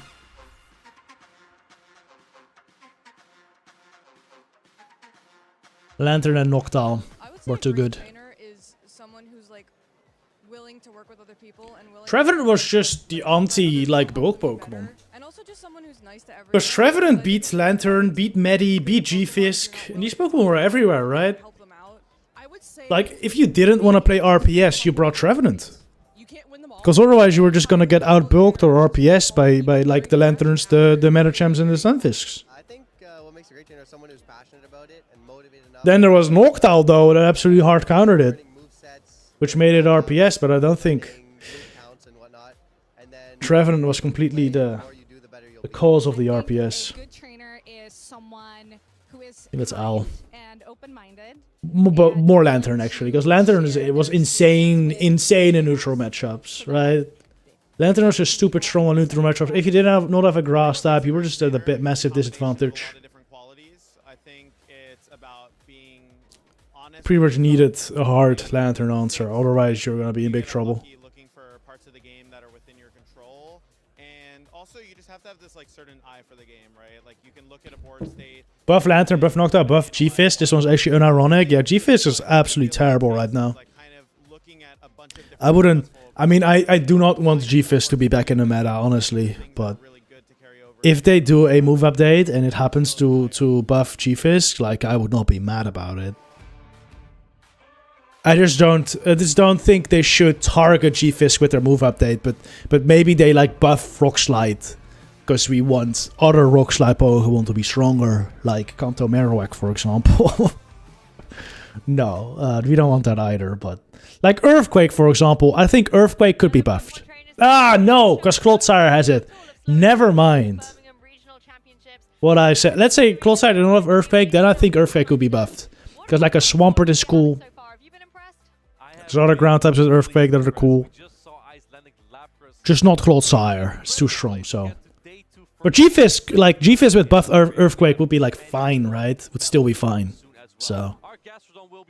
Warren, yes, Warren is a very good one. Warren is a very good one. Like Warren with better Earthquake, I think would be amazing. Would be good for the meta, honestly. Maybe not like game meta changing. Warren would still not be like insane, but it would be better, and I think that's great. Meadow. Oh, and I mean, I don't really care about Zygarde, dude. Screw Ultra League and Master League anyway. They're already cooked. But that would be an unfortunate downside. Yes. Okay, let's go to Rief. Freaking destroy the Scorsula. Get it off my freaking screen right now. Manoclaw buff when? Yo, Manoclaw buff could be a thing for sure. Better steel attacks. That's an A/ buff though, I don't like that. Okay. This is interesting. Rief wins CMP, that's big. Well, kinda. That means he is guaranteed to win 2s. Anacor shooting up the first. Interesting. Anacor can still go for the 1s. It's likely that he has a better stat product one. If you have like a high attack one to win CMPs, you're actually going to end up going down to the Hydro Cannon in 1s. So you have to shield. So Anacor can maybe take it. You can also catch it on the Duke right now. Rief not even throwing. Could have done a little better timing there. What? Okay, I don't like that at all. I do not like that at all. He could have just stayed in with the Gator. Oh my goodness! Dragon alignment! Oh no! I guess he had to. Doesn't he? I thought he may survive the Ice Shard on 1 HP. But like, he could have just thrown off for like 1 sting instead of 3, and then he would have been fine. Oh my god, this Dugong just took out 2 Pokemon. If he just stayed in with Feraligatr versus Dugong, he would have been in so much better over spot. He could have gotten over another Hydro. Damn. This was not great.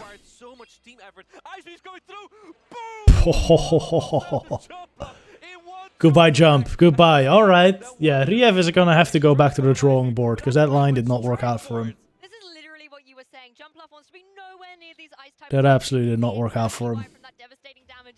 I think he could have won that game, honestly. I think if he just stays in Gator versus Dugong, he's in a better spot. Much better spot. But it still would not have been easy. The Dugong overall was just kind of tough. He needs to bring like Annihilate or Azu to neutralize it. Or lean more into the Gator as a Dugong answer. But switching in Drapion there, like that's not the play. I'm surprised he brought Jumpluff, to be honest. Jumpluff has 2 good matchups here. Fisk and Serp, that's it. The rest is pretty bad. I'm guessing, I don't know if we know the moveset on the Manabuzz, but if it's Air Slash, which I think most Manabuzz are now. That's like the reason to bring Manabuzz. If it's Air Slash, then Jumpluff is not good there. The Iceon jump was satisfying, yeah, that's good to see. That's good to see for sure. Get that bulky Pokemon off my screen. Stomping Tantrum on Warren? Let's get it. Let's get it. That's a Pokemon that beats Gastrodon really hard, by the way. It definitely does. And Araquanid is one of them Pokemon that can be very You run. You're the Rief. I think, I yeah, Annihilate is fine. Is this Air Slash? Dude, this is so freaking bad. For Rief, this is so bad. He is kind of like triple weak to Mandibuzz. Anacor going for an Aerial Ace here, I think is a bit of a misplay. This is... Unless you're... Is he staying in? No. That was a waste of energy. Why have I seen this several times? Like, why you throw... Droron knocks out Drapion any... Oh, next question. Maybe if you play twos now, you can ice shard down? I don't know, though. I mean, now ice shard knocks out, but like, he could have... Icy Wind, like, he could have just done a couple air slashes and put it in Droron range. It's pretty much always in Droron range, actually.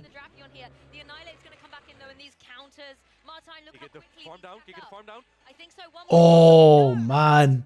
That's unfortunate for Riev if he gets that farm down. He doesn't need swap. Yeah, he doesn't need swap either. Like, he just brings in the... He just brings in the Dugong versus Drapion, and he's in a good spot, right? Like, throwing that aerial is just a bit of a mistake, sadly. I think Anacor's still in a good spot, though, just because the RPS is so hard here.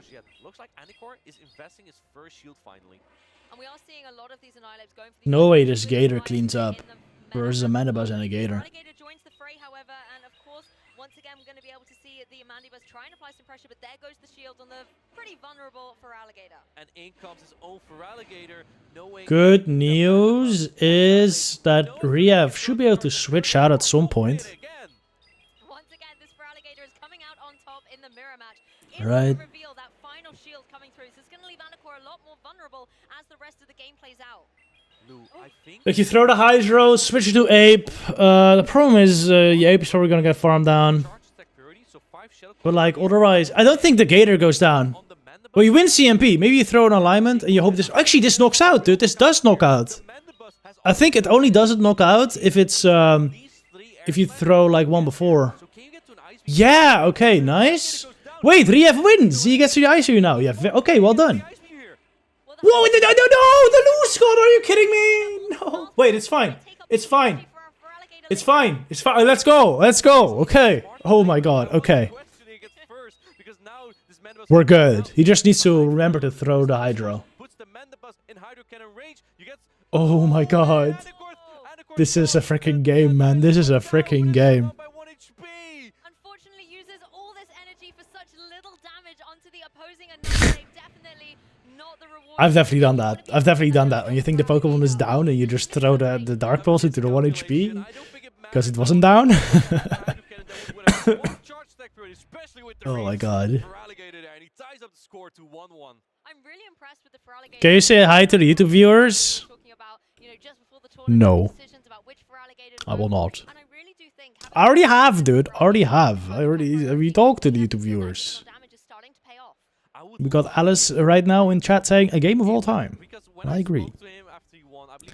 Yo, Engineer, what's up?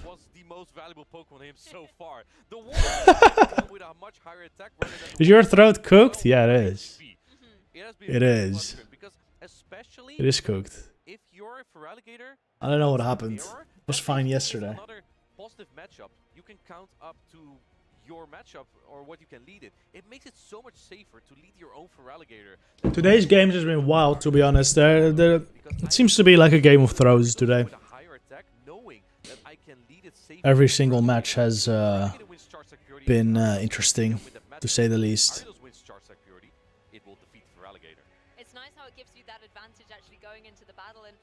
Almost as bad as that game in UFC 2022, the Nido vs G-Fizz. You know the game? Is that when I don't remember 100%, but I feel like I remember something about a Nido Queen Poison Fang baiting a G-Fizz.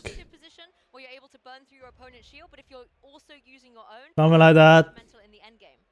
I think so too. Here we go into game number 3, decisive game number 3. So Loki wishing he went to his regional? Nah, dude. This is where Air Slash performs significantly worse. I don't care about competing at the moment at all. I would rather not. The game is in a bad state. Exactly, and the fast attacks with the Shadow Claw really aren't going to be doing too much to the Mandibuzz, but the Hydro Cannons, however... Okay, good call by Anacor, but that's like not bad at all for the Riev.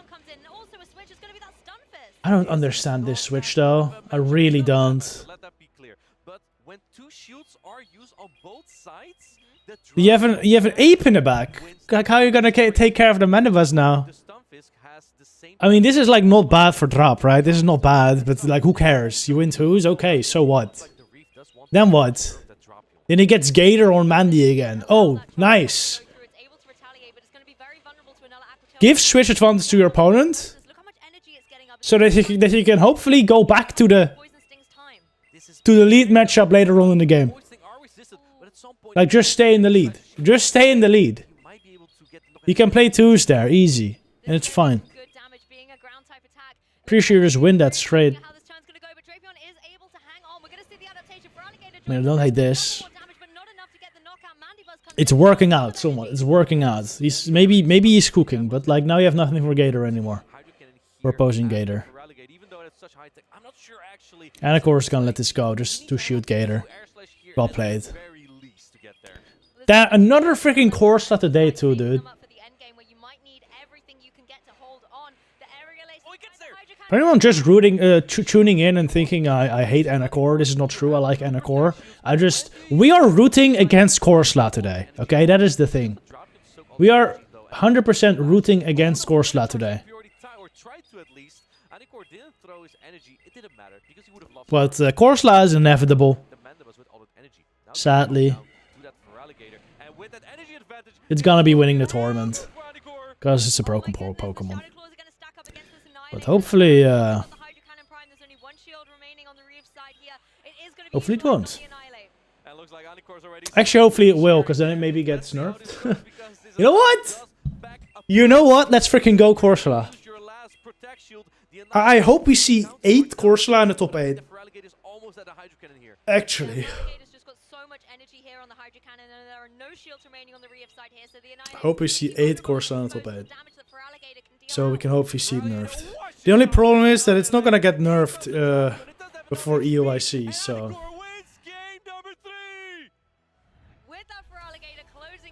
I will have to play in this meta still.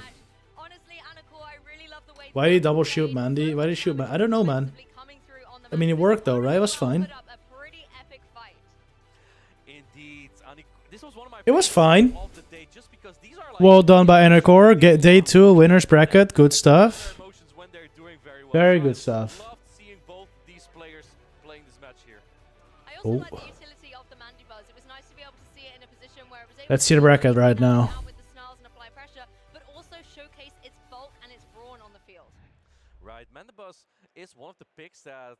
Yo, Miwido was playing! He was in chat earlier! I didn't even realize he was playing, dude. That's funny. Let's go. Okay, yeah, won the first round. Good stuff. Give me your arms. Yo, Christian, good. Oh, he's with Miwido. Give me your arms. Already in losers bracket versus Laurens. Laurens lost round 1. That's unfortunate. What did he play against? Zugra Trubbish. Oh, but she beat and then JBG. Okay. Hopefully JBG does well. He hasn't really performed to his liking recently, I think.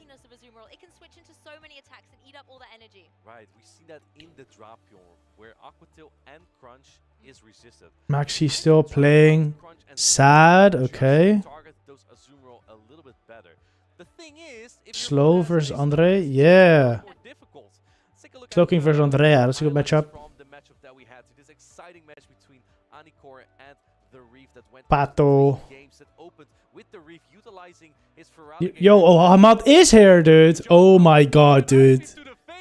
Leo had to play Hamad. Round 1. That is rough, dude. That is rough. Leo out. Unfortunate. Unfortunate.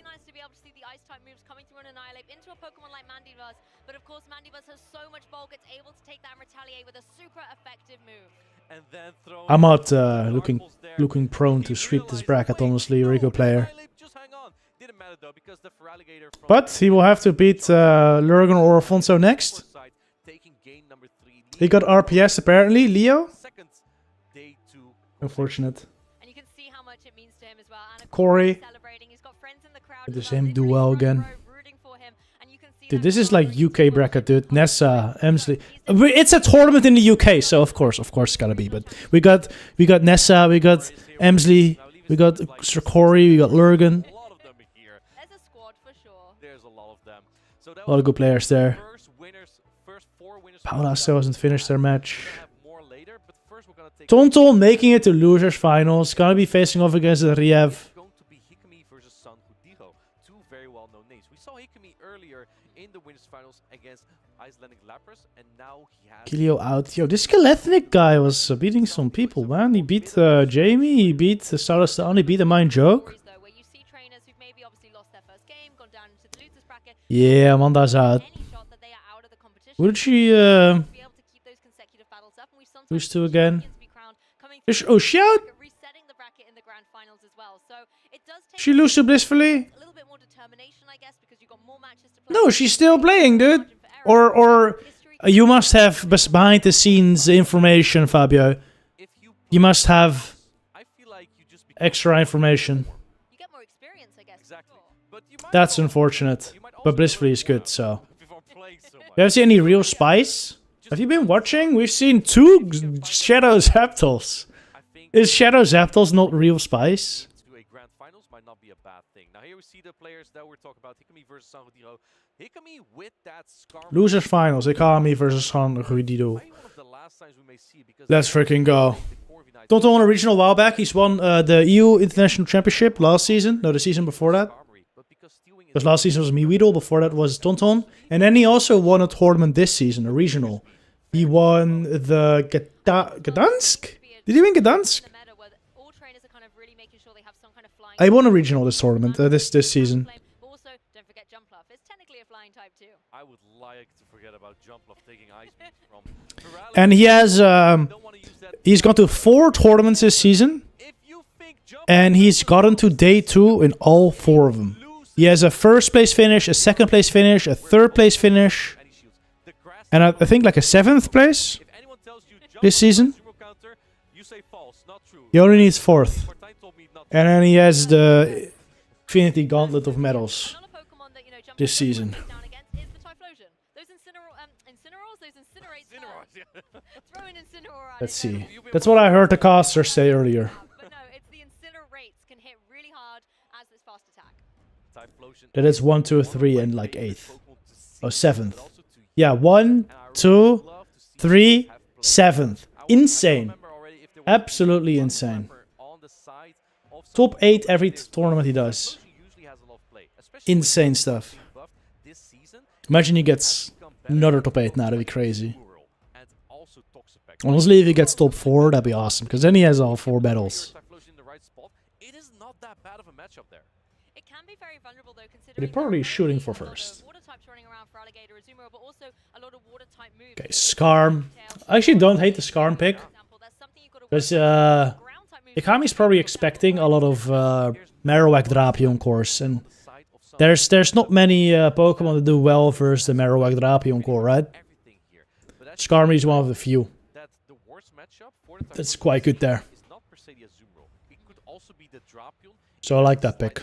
It's still not amazing. Because Skarmory can lose versus both of these Pokemon. But it's fine. More fine than a lot of Pokemon are. We'll see how these Thoughts on Corviknight now?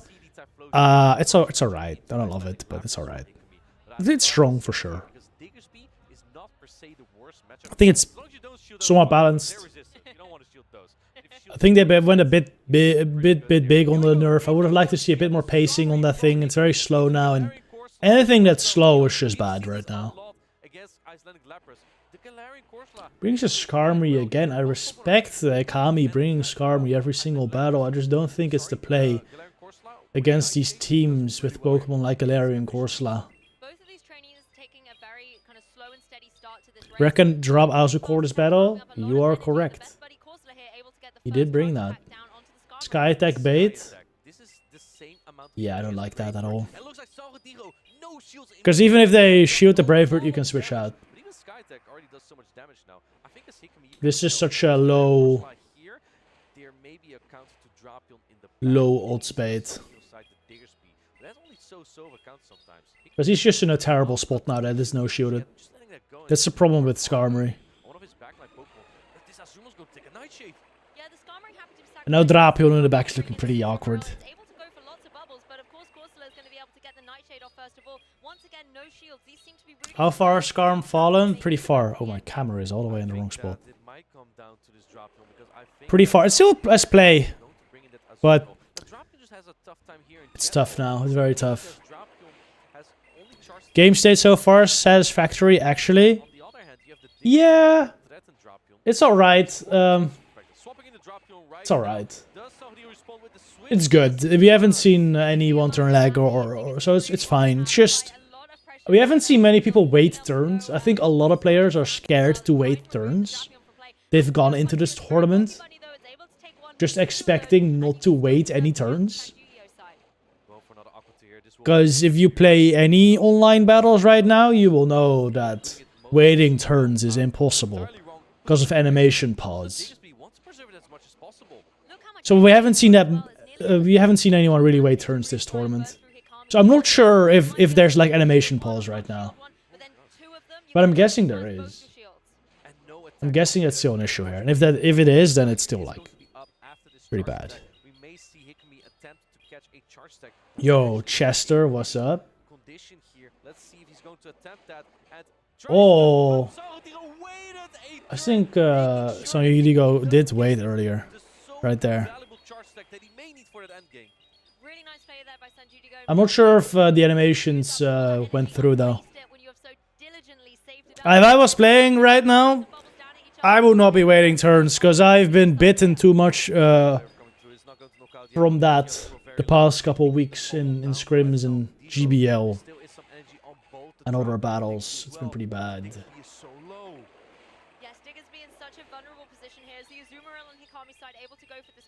I've been noticing an insane amount of DRE, even battling Team Rocket. Team Rocket DRE. That's funny.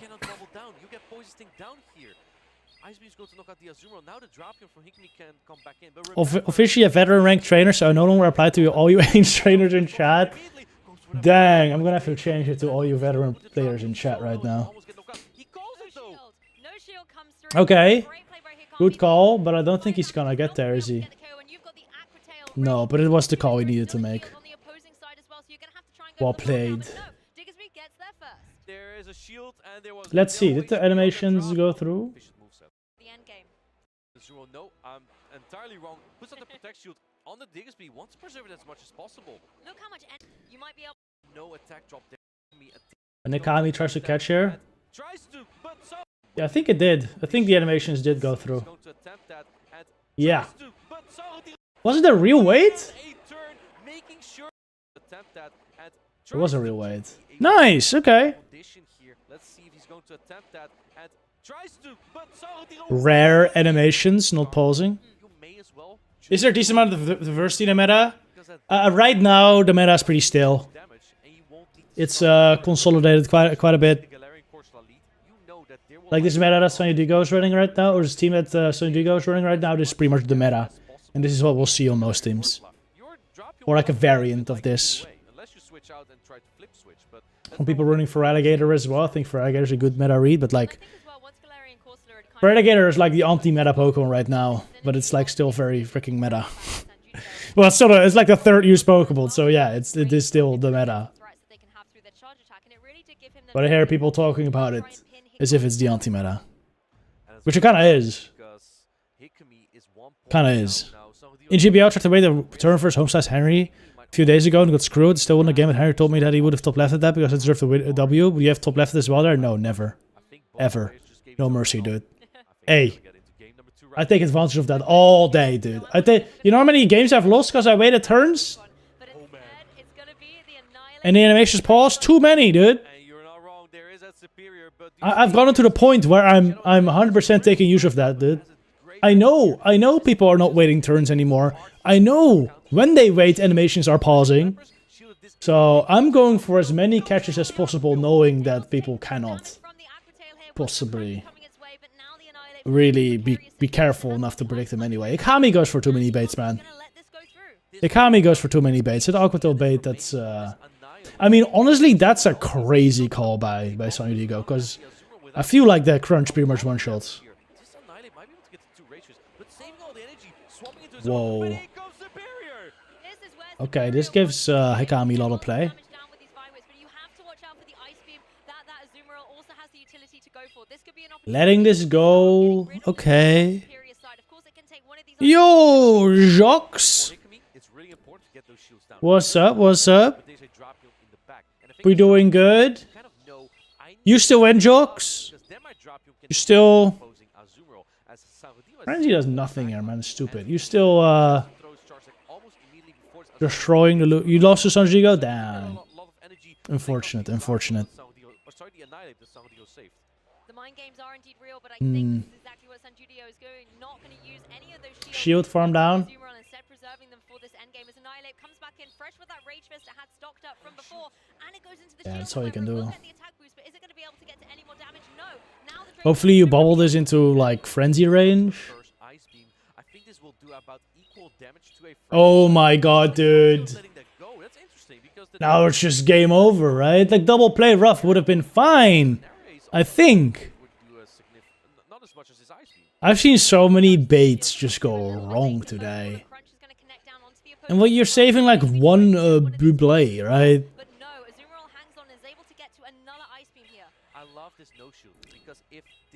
I don't know if that was worth it. But what do I know, dude? What do I know? What do I know? I'm sitting on my chair. Don't know anything. They drop.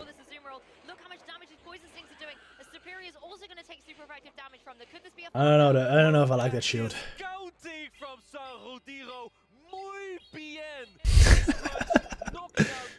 Ikami is suffering from a condition many men get. Excessive baiting disorder. Chill. Chill. Damn, I'm never reading YouTube chat again. That's too wild. Jokes, hope you're having a good day though. Hope Birmingham has good vibes. Enjoy your weekend. Son's Jigo making it day 2. Let's freaking go. Congrats to him. Yo, Dana, what's up? What's up? Good morning. Hope all is well. Yo, Master Red. Muy bien. Muy bien indeed. Alright, let's go. Next up, I think we see Riev Tonton? Yeah, we see Riev Tonton. Awesome. Yo, Paula. Paula still in. Paula 2020. Very nice. Up versus Welton right now. Beat Richie Beckett. It's gonna be Howie versus Gengar Life. Wasted potential teammates. Yo, Gengar Life beat Adonis 2-0. Let's freaking go. Let's freaking go. Get that American out of there. Good stuff. Both the wasted potential Bowies not playing at their usual time. Around 7 hours before they usually do their battles. So that's gonna be an interesting battle. See if they got it still around this hour of day.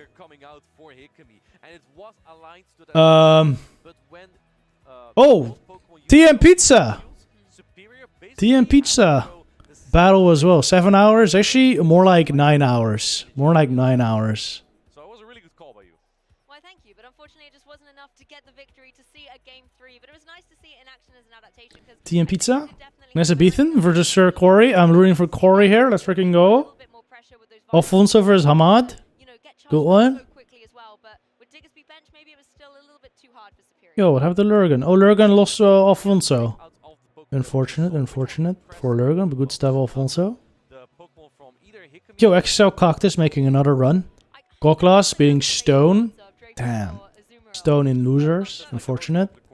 Pato versus Sad. That's a good one. Maxi. Dang, Maxi losing to Sad. But he will make a losers bracket run for sure. Out and out. Unfortunate. Me Weedle versus Christian. That's a really good matchup right there. Out on, wait, it was out on 04? Dang. Epic Snail and Morris. Unfortunate for Ouden. Happens to the best of us, though. Not me, though. I've never gone O2, but you know, other people have. You know, even in Anaquins, dude. Even in Anaquins, one of his first tournaments, but he has gone O2. He has gone O2. I think it was even 04. I think it was even 04. And then he got second in the World Championship. So, you know, don't have to feel too bad about that. Look at that. Why is this as 01? Yeah, I'm pretty sure I got 04, dude. I'm pretty sure I got 04. But yeah, after that, it was a pretty good run. So, who knows what's in store for Ouden still.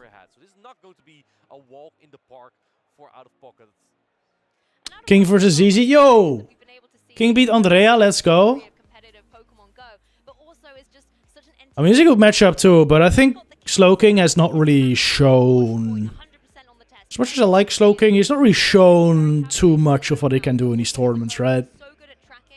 ZZ is an established name in the play Pokemon circuit. Slowking, I think he could have it in him, but he would need to have a really good day to really show what he's capable of. My bet is on ZZ here, but I'm a Slowking fan for sure.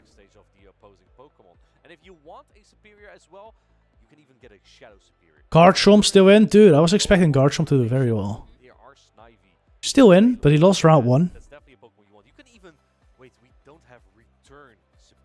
Slow hasn't shown up to regional with any practice for a year or so now. Yeah, I mean, that's what I'm saying. I think he has it in him, but we would have to show it, right? He hasn't. I think so too. There was a Liu and he knocked me out there with some... I think he did alone in senseless. And if you want alone in senseless as well... Wins the brother battle, ZZ or Jonkus? Dude. ZZ clears. ZZ clears. Easy, dude. Easy. I will put money on that. I wouldn't. Don't bet. Don't bet, guys. Don't bet. Don't bet. Yo, regional Pokemon spawns. Corsola, hello? Give us Corsola here, dude. Why do we still have a Lickitung? Just replace it with Corsola, please. Scorupi, get it out of there, dude. Unless it's Shadow. Cubone, like why? Make a Shadow.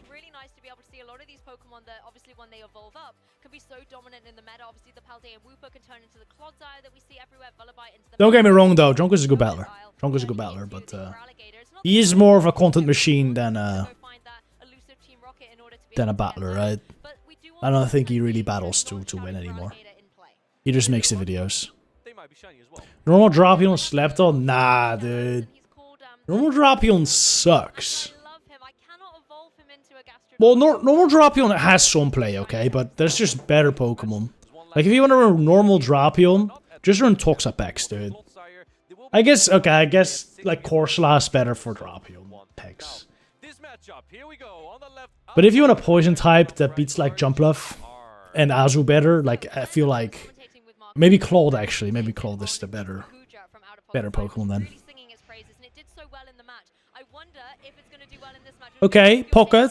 Azu versus Gator. I love this matchup as Gator. Absolutely love it. Ooh, interesting. Very bold from Pocket, pivoting the Marowak, but into this team it makes sense, because even a Talonflame does not want to see energy up Kanto Marowak. RGR switching in the Annihilate now. He's not even going to outpace the Marowak. Oh wow, Pocket does not throw.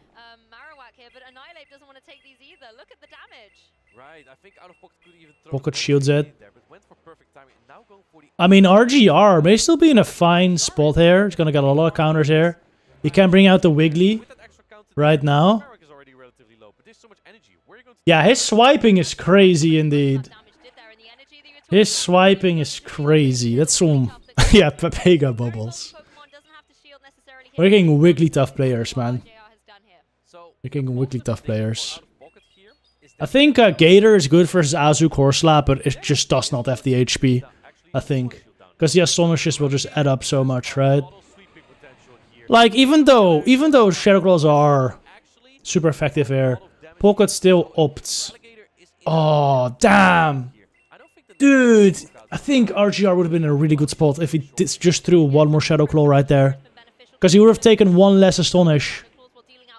And I think he would have gotten to the Hydro. I think he would have gone to the Hydro versus the Azu. Had he timed his attack properly there. Damn. I think RGR is to Icy Wind. And then Swift. But I don't think it matters. He doesn't reach double Swift though. He's gonna need 2 attacks.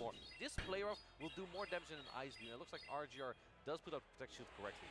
Well, it's dressed for the occasion and has got a Because the player is gonna knock out at this point from the Azu. however, is one of these moves that can deal a significant chunk of damage, but when it's in the face of an Azumarill, Look at this! overwhelming. Swift is going to be able to connect through though and start chipping away at the bulk of this Azumarill. That's some crazy swiping. So easily and effortlessly, whereas the bubbles are starting to I feel, yeah, even if he Icy wins, I think the player off would have knocked out. But I feel like that may be the only play. Hope it doesn't.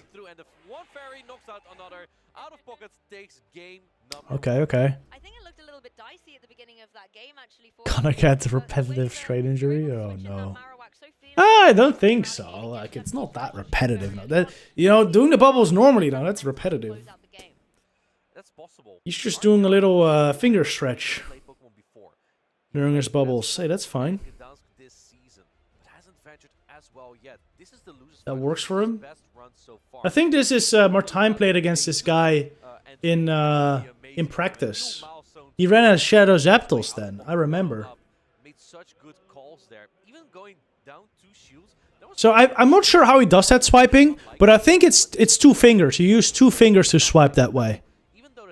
So it's like he's not even swiping. I think he's just like pressing, and because you do 2 fingers, it like I don't know the explanation, but I've seen Galax do his swipes, and it's like 2 fingers, and then you create like the weird patterns.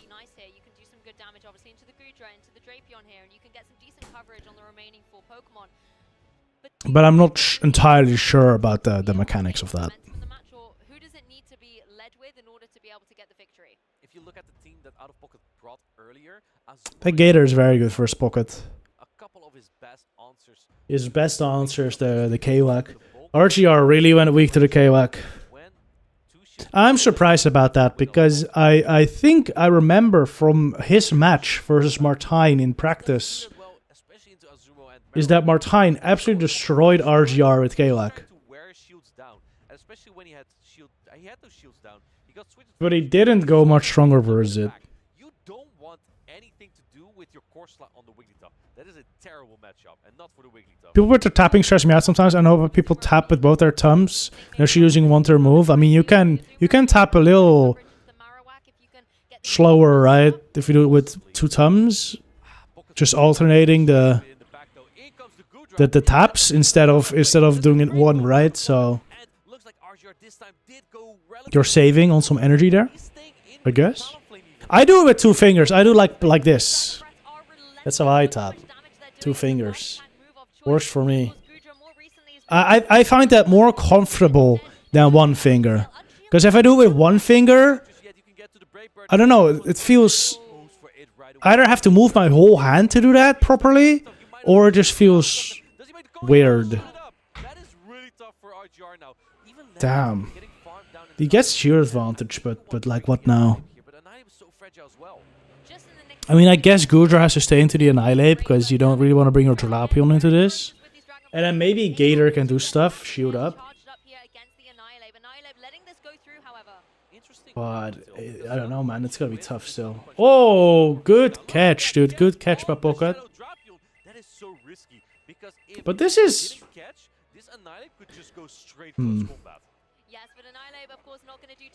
I think RGR is like fully farmed down. Double shield, fully farmed down maybe. I don't know if that's great. Maybe you have to catch Aqua Tail. No, throws the attack. I think that makes sense too. OutOfPoket just letting it go, and I think that makes sense. Yeah, look, he's doing it with 2 fingers. He's doing it with both thumbs. The bubbles. Yes, you just want to be able to farm up all the DRE! Aww. Game over. Pocket makes it a day 2 in the Birmingham regionals. Let's go, Pocket. Let's go. With the fast attack mud slap, but also with the bone club, it just comes out so quickly. You still have a protect shoot as well, so you can protect yourself. Your Marowak. RGR's not gonna reach 2 Hydros. Pocket's already at the club. It's gonna pretty much knock out the Gator. And even if it doesn't, there's still a good draw. Well played by Pocket. That Marowak was just way too strong. It is a showcase of why you always need to have a good Marowak answer on your team. Because it's just gonna run through you otherwise. And Talonflame, sadly, is not good enough of an answer. Does ZZ have Charger Bug? If so, Slowking might be cooked. I have no clue what ZZ runs. What is Slowking running then, Fabio? I mean, Charger Bug's okay, but you're like never cooked against it, right? Like even if you run like Dugong Azu, you can be fine. What percentage do you think Corviknight will be when it's available? I don't think it will even be in the top 12. I don't think it'll even be in the top 12. I do think that its rating is somewhat over... What's the word? It's a bit overrated. Here. Because where Corviknight really shines is 1s and 2s. 0s and 1s, I mean. But 2s are not great. Okay, they're still okay. Maybe I'm wrong. I feel like against a lot of the meta, the 2s are kind of bad though, right? Like Annihilate, you're gonna get cooked in 2s. Korsla, you kind of get cooked in 2s. Diggersby is like awkward. Always. I think Azumarill is actually a win in 2s. But it's close. But yeah, like look at this matchup. Like this is a difficult Pokemon to run, even though it has high win rate. Just losing this hard to Annihilate in 2s, and losing this hard to Corsola in 2s, like 309 is a bad freaking score, man. You 54 health still on this thing. Like this is a difficult Pokemon to bring. Like how are you gonna cover for its weaknesses? I don't know. I don't know how. And that's a problem. That's a problem. Is there gonna be another Azu-like mon? No, I disagree. Because Azu is, you can cover for Azu very easily. Azu has fine 2-shoot matchups. Azu doesn't really have matchups where it just gets absolutely obliterated in 2s, right? There are no Pokemon where Azu just gets absolutely obliterated in 2s. Even versus like a superior, you get an Ice Beam off. And if they want to shield, they're gonna have to shoot like the first. So I don't. And like a superior, you can hard counter afterwards as well. Registeel, yeah, but Registeel does not exist anymore, does it? It does not exist anymore. We don't run Registeel here. And we're talking meta Pokemon. Toxapex, yes, that's true. Toxapex is true. Toxapex is not common anymore though. The thing is, like Pokemon like Corsola and Annihilate are very difficult to hard counter. And Corviknight will lose to these. And they can come out with a lot of HP and energy. And they can pretty much not take them out anymore easily. Unless you have a hard counter. But if you have a hard, then they're probably gonna RPS you. So I don't like that. Gator, Charger, Ariados. Gator, only Pex. Only Pex is like awful for Azu. Gator, Charger, Ariados, playable. All playable for Azu.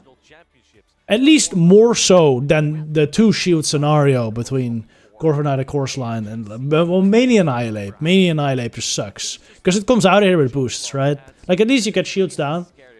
But it's gonna come out of here with boosts. At least it can't farm down. But it is a rank 1 Corviknight. If it's like a default one, still can't farm down. Okay, that's good. That's good. I guess you don't shoot the first. If you don't shoot the first, I think you're still good. Just get farmed down.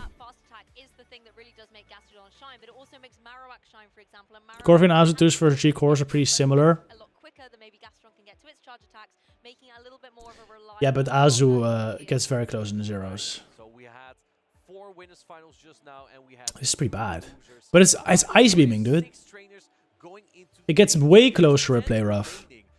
There's a lot of trainers still remaining. If you want to see the bracket, It's not that bad. bracket in the chat. It will bring you to Is this the website. 29 HP? Still in, I believe we still have groups E to G to go. 52 HP! We got Pokemon action, put it that If you're way. straight paybacking, you don't even get there, dude. Through their day 1 experience and try and You don't even get to the 3rd payback. This is a freaking rank 1, dude. This is a rank 1. And there's it, Astonish Breakpoint, by the way. Which a lot of Corsolas will hit.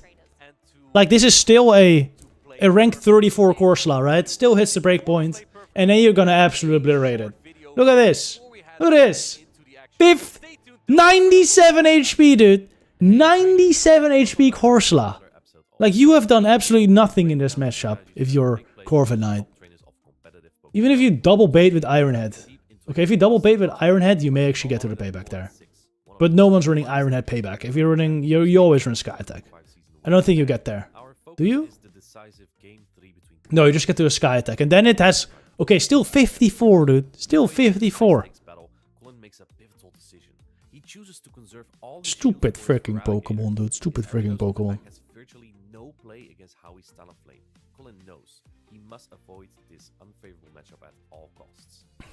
Yo, Thorn, what's up? What's up? TikTok? No TikTok. TikTok's banned, dude. TikTok's banned, just like in the USA, dude. We don't talk about TikTok here. Is it like actually down right now in USA, or is it being taken down soon? Tomorrow? Damn, dude. That's crazy. So all the Americans right now are scrolling through their final TikTok clips. It's a bad day to be 14 years old, man. It's a bad day to be a 14-year-old. Trump will probably reverse it. Really? I thought Trump was against TikTok as well. I don't know, man. I don't keep up with it. Mr. Beast will save it. Okay, dude. I saw Kick wanted to buy TikTok. Oh my god, dude. That's... If Kick buys TikTok, that's the worst thing that could happen to the world. Yo, Leo's tourney going. It's going alright. Some interesting matches. We're gonna see Donna versus C Leo next. That is a losers finals. He was until he wasn't. Dang. What is Trump doing, man? I saw he launched like some meme cryptocurrency today. How freaking dumb can you be, dude? How? Oh my! I don't want to talk about this. I don't want to talk about this. I don't want to talk about politics, but my god, dude. How can you launch a freaking shitcoin as the president of the United States, man? Apparently 80%. Apparently 80% of the coin is in one wallet, also known as probably Trump's wallet or like his team's wallet, right? 80%. That's a freaking rock pool, just waiting to happen. That is some straight up insanity right there. How can you launch your shitcoin as a freaking sitting president, or almost a sitting president, and have 80% of the freaking coin in one wallet? Holy! That should be illegal, man. That should be illegal. It's just mind-blowing to me. Absolutely mind-blowing. And then the people still support that. It's crazy. Trump and the Hawk Tuah girl have so many similarities. Dude, didn't the Hawk Tuah girl just disappear? She like launched some shitcoin, rug pulled the heck out of it, said, I'm going to bed now, so I will respond later, and then she disappeared from the internet. Freaking crazy. She did like one funny meme, made an entire podcast, made an entire freaking empire out of it, and threw it all away on one freaking rug pull. How freaking stupid can you be? I mean, maybe she's not stupid. She made it out big, probably. She made it out big. She can probably retire now. Buy herself a nice little farm in Portugal. Live out the rest of her life. Oh no, he's still going to bring it regardless. Shadow for Alligator coming in against the Shadow Kanto Marowak, but let's not forget. Maybe I kind of respect that. I don't. The rock pulling is freaking terrible, but... Let's see, what does Danny do? As Leonardo launches the first Hydro Cannon, which has to go shielded. Good for her, I guess. Anyway. Next freaking match. Great lead for Donna here. Great lead. You love seeing Marowak first for Alligator. Yeah, of course. You want to get that second Hydro Cannon off. When are you releasing Tactical Coin? Oh, good idea. Good idea. We don't lost O2? Damn. Unfortunate. Okay. This is slightly awkward for Donna. You throw the Bone Club and probably bring out the Drapion. Yeah. Yes, and now Drapion coming in after Wigglytuff has been Good recognition by C. Leo. Getting off the Swift before the Aqua Tail. I think Donna should have switched one earlier probably, so he could have outpaced the Wiggly. But if you can farm down now, that's kind of big. Okay, okay, he gets the farm down. You just crunch here, you just crunch. I don't think you really care what comes in, you just crunch. Aquatail does a little more here. But this is fine. This could still get close. Because if Celio gets like a little bit of energy on the... Oh my god, Donna did not aid at the timer. Wait, that cooks him.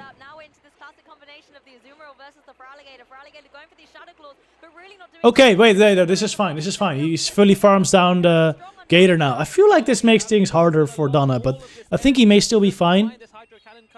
The bulk of Azumarill has always been impressive. It's been demonstrated here against a Shadow for Alligator. Because he gets to 2 Ice Beams.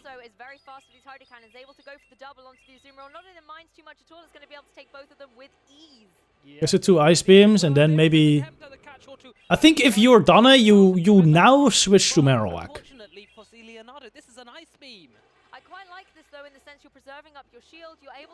You don't. Okay. Now it's gonna be tough to reach the Bone Club. He doesn't have one stored, does he?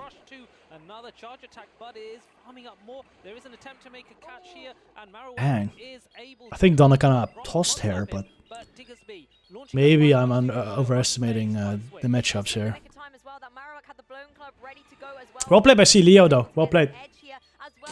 I think if Donna would have waited at a timer, brought out KingOWT instantly when the Gator came in, he would have had a much better chance there. He just wins if he switches off the first Ice Beam. That's what I'm thinking.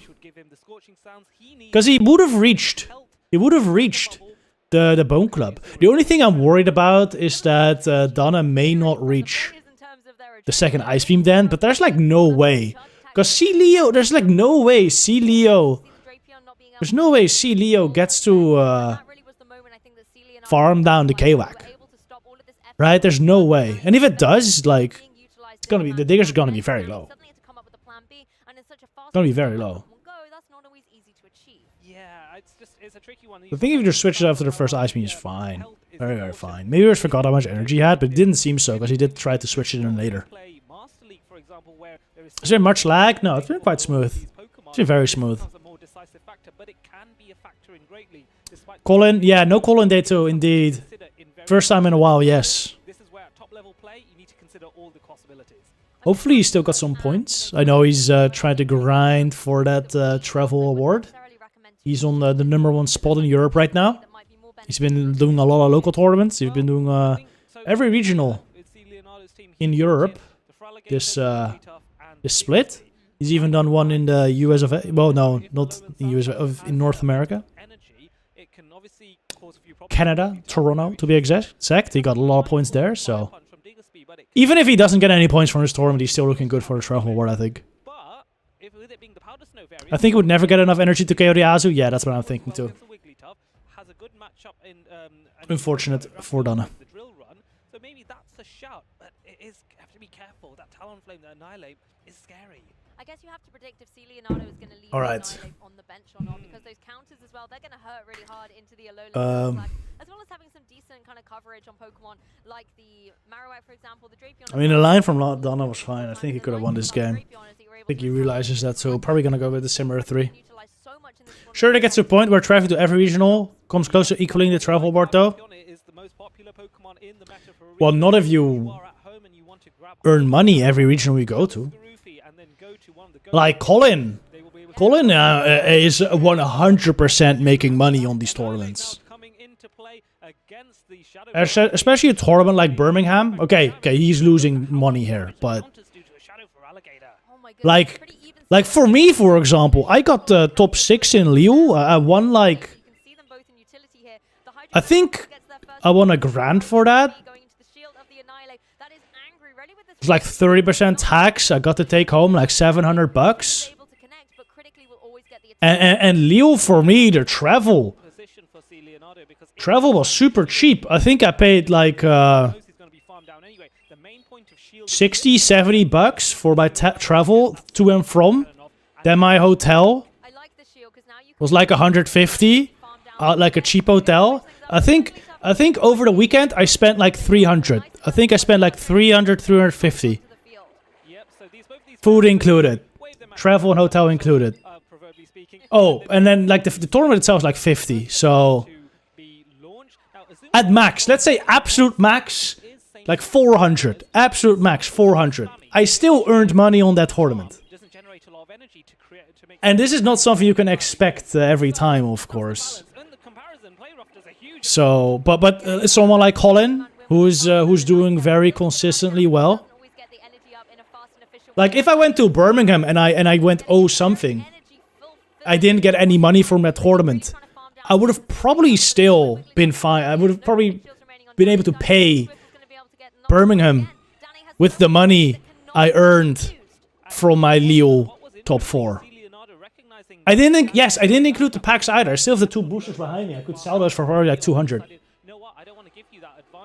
So I got 100%, like one top 6 finish would pay for like 2 tournaments, right? And then if you make the travel award, you get like 2 or 3k to go to an IC. So if that's to any IC, you're gonna be spending that all, of course. But you can get a travel award to EU IC as well, and then if you get that, like your travel, you're still gonna get like I think like 1 or 2k.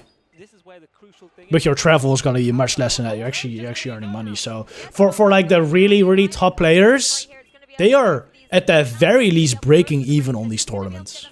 At the very least. There's very few players who do that though. Very few players. Very few players. It's really probably just Colin, maybe Farid, Martijn, Tonton. I think I may still... I had a bad season last season, but I had very good season before that, where pretty much I was always making money. So I think I'm still pretty much breaking even on my tournaments, but... Bald guy, yeah, and there's more, right? You got Dune, you got Lyle, we got... there's people... So for the really good players, it's worth it, but... overall, there's a lot of volatility in this game, right? So for many people... not that worth it. Jealous of those EU travel costs? That's also true. In EU, it is easier because the travel costs are much less than in NA, as far as I've understood. Like, it also it depends on where you live, of course. If you live in some island on the coast of freaking Spain, it's gonna be expensive. If you live in the Netherlands, like me, like my travel is generally not super expensive. Hotels, though, can be pretty expensive, depending on the city. Like London is usually not cheap. But yeah. I mean, I went 3-2 on Leo in side events. I still went up $40 on the weekend. That's crazy. That's crazy. What's the minimum to finish for money? Top 8, dude. Top 8. So it's not easy, right? It's not easy.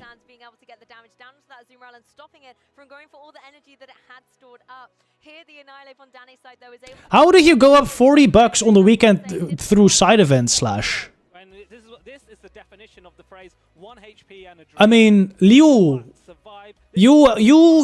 did you even have a hotel slash? Because you were in Belgium, right? So you could have just driven the morning off, probably. Drove the morning off. Driven? Drove. You had hotel? Okay. That's crazy. How are you earning money from side events? Just for the packs? You think that Pokemon Go is a mathematical game in terms I do know. I did a side event in Liverpool last year, and I got like, it was like a 20. It was like a cup. It was like a €20 entry. I was like, what the heck? This is super expensive, but I did it anyway. And I ended up getting like some points. I ended up getting like some points from it to use at the store there. And I had no clue what to get at the store. It was also extremely busy. There was like a massive queue. But at one section, they were just where you could buy like packs. That was pretty fast. So I asked Ilya what packs to buy, which one's at the most resale value, and he gave me some pack. I don't remember what packs. But I bought those packs thinking they would be like €10 packs, you know? Maybe like 5 to €10.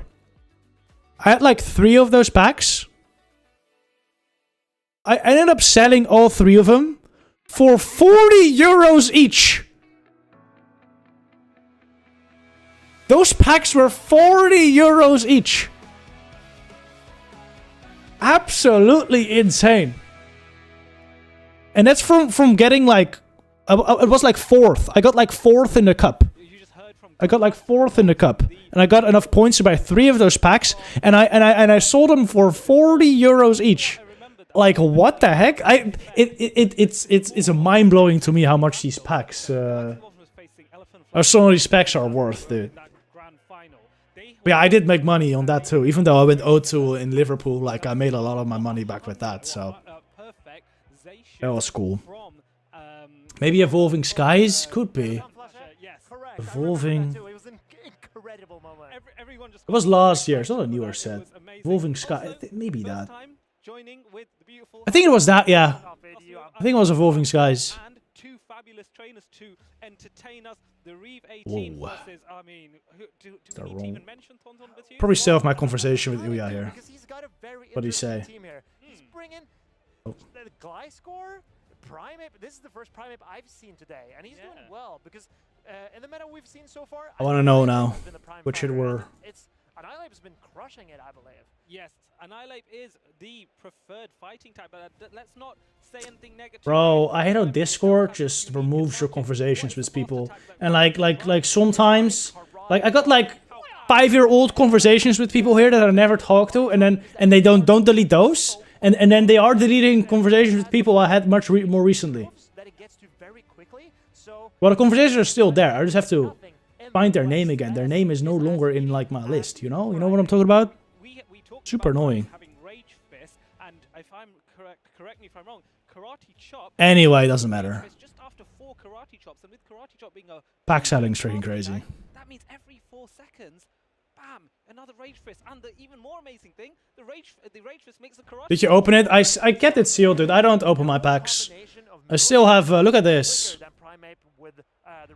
And here we go into the games. Let's see what they're bringing for us. These are all prize packs.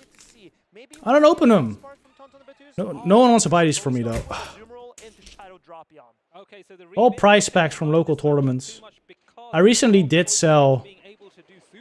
We also get like random booster packs from locals. Like this is Stellar Crown one I won recently. I had like 10 of those packs. But I didn't really want to sell them individually on card market. Because that's a whole bunch of work. And if you sell them individually on card market, I don't know, that's just too much work. And I'm not sure if anyone would buy like individual packs. So I ended up selling like 10 packs for like 30 bucks. To a friend of my brother's. Like it's a pretty good discount for those packs. But it was like fine.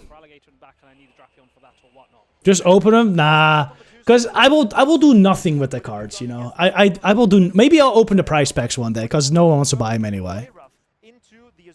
But I'm thinking of just giving them away as well. I'll just take them to like a regional, give them away to random people. Because I don't do anything with them. I'm not a card collector. Okay, Rief versus Tonton. Tonton this time, bring... I was going to say not that spicy, but I only saw the first 4 Pokemon. He's bringing freaking light score. Did you sell your Worlds promos? Yeah, because I went to Worlds. I didn't go to Worlds. Primate Gliscor, dude. Gliscor, interesting. What does that do? Looking okay for Tonton so far. Looking okay. Indeed it does, and for Alligator high damage, but unfortunately the man with the new dude. So embarrassing, honestly. I saw the mayhem from yesterday, yeah. People freaking tackling each other for some Pokemon packs. Embarrassing. It's not easy to navigate when you have a Feraligatr farming down your Pokemon. Okay. Honestly, Rief looks very good. Never really has this much energy on Drapion. But, I don't know, because the Gator is still going to have trouble getting rid of this opposing Drapion. Right? And Rief will only reach on Alcatel here. Whereas Rief was close to a Hydro here. Get sniped by the Feraligatr if it throws when it comes in to throw the Tonton trying to go for catch. It's gonna go for the catch. Catch on Azu though. This is like farm down range for the Feraligatr though. Yeah. I think Azu may still reach play rough. Will still reach play rough. Dude, Rief can actually just shield this. He can shield this, farm all the way down, have 2 Hydros ready, win CMP versus both Dugong and Drapion. I don't think Dugong even has an attack, but doesn't matter. Just throw back to back. And you're fine. Yeah. Very well played. This is the power of Gator. Yeah, there is nothing to do. This is the power of Gator. Those farm downs go crazy. GG. Very well played, Rief. Very well played. Charge attack priority event, but unfortunately even that isn't enough. Shadow Feraligatr just simply has more attack. Yeah, Shadow Feraligatr picks up. Gator wins versus everything. I mean, not everything, but Tonton's team has a tough time versus Gator. Well, I think Tonton's team in general should have played versus Gator, but he didn't bring the Pokemon to have good play into Gator, right? Like, if you're running Azu and Gong, like, these are the things you expect to happen. Gator can just farm up first these Pokemon. If Tonton were to run like a Dunsparce or Primeape, Dunsparce is one of those Pokemon where Gator can't really get a huge farm on it, because of course the Shadow Claws are resisted. Even though Gator still has a lot of play there, Dunsparce puts more pressure on Gator than Azu and Dugong do.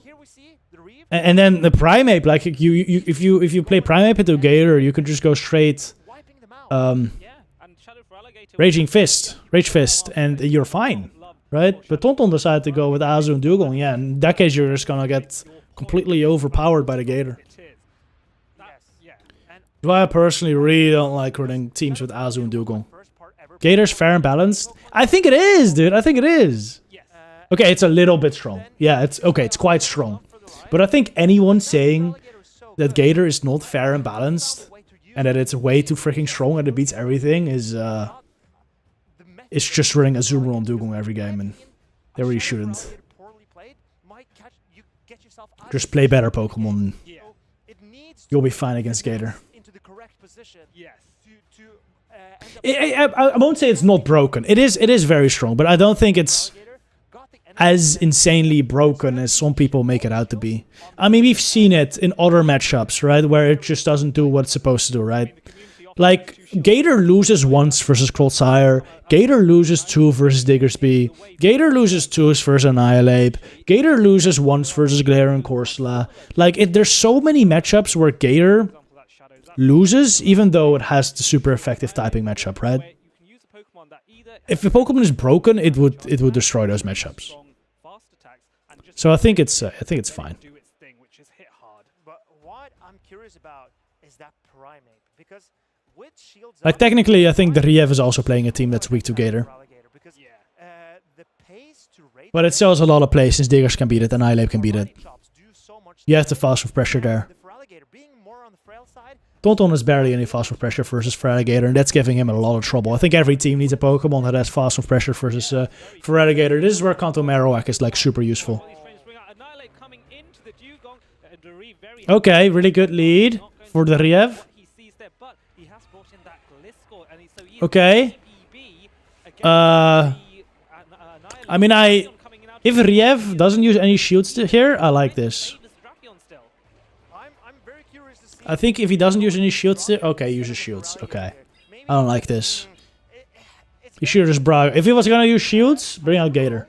Resisting all of the charge attacks from Drapion has a legit chance to win this game. Yes. On the other hand, I guess it's still fine. It may still be fine. But it's like slightly awkward.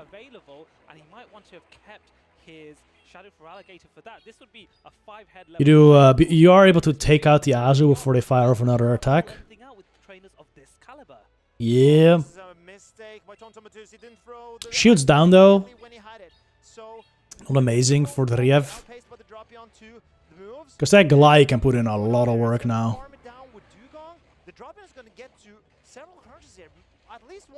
Yeah, definitely one. The question is whether Dugong with the Shield up Glide is trouble. I think you can take 20 sand attacks in area waste though. So maybe this Gator can still get the 2 Hydros? Ah, it's a Shadow. It's a Shadow Glide. I'm actually not sure if he can take the 20 sand attacks in the area waste here. And I think Annihilate will have to take an attack too. If not... yeah, it's gonna have to take an attack because Tonton is just over farming here. Oh my god! This is a play from Tonton. I think this is maybe game losing. Because now Tonton can't farm up as much. Well, it's gonna... actually, I think he's still fine. I think he's still fine. I think this is actually a really good play by Tonton. Oh? That's interesting. I guess... whoa, you're not really changing much here. Dugong's gonna be able to farm down, I think. And then you drill run the Gator. Should be enough. Yeah, Riev going shield down there really cost him.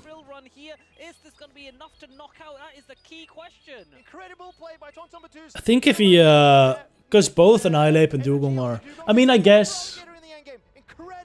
no, he switched in Azu versus the... yeah, he switched in Azu versus the Annihilate, right? That's like the only Pokemon that can really take the counters from Annihilate. So I think Rief could have really just let the Drapion go and rely on Annihilate plus Gator. I think the last time we saw Gliscor was in Malmo in perhaps 2023. Obviously, there's Gleine back. That's not great for Annihilate, but To victory as the Malmo regional champion there. But that was the I still think you gotta play it that way. Always. Because you can get some farm on your Gator or your Annihilate from an Azu as well, right? So I don't think there was a Pokemon in the back that Tonton could have had that should have required the Rief to go for switch advantage there over just getting the Azu low and then sweeping with your Annihilate Gator. Yo, Home Slice, what's up? How's the game state been? Yo, pretty good, actually. Very good. There have been almost no issues.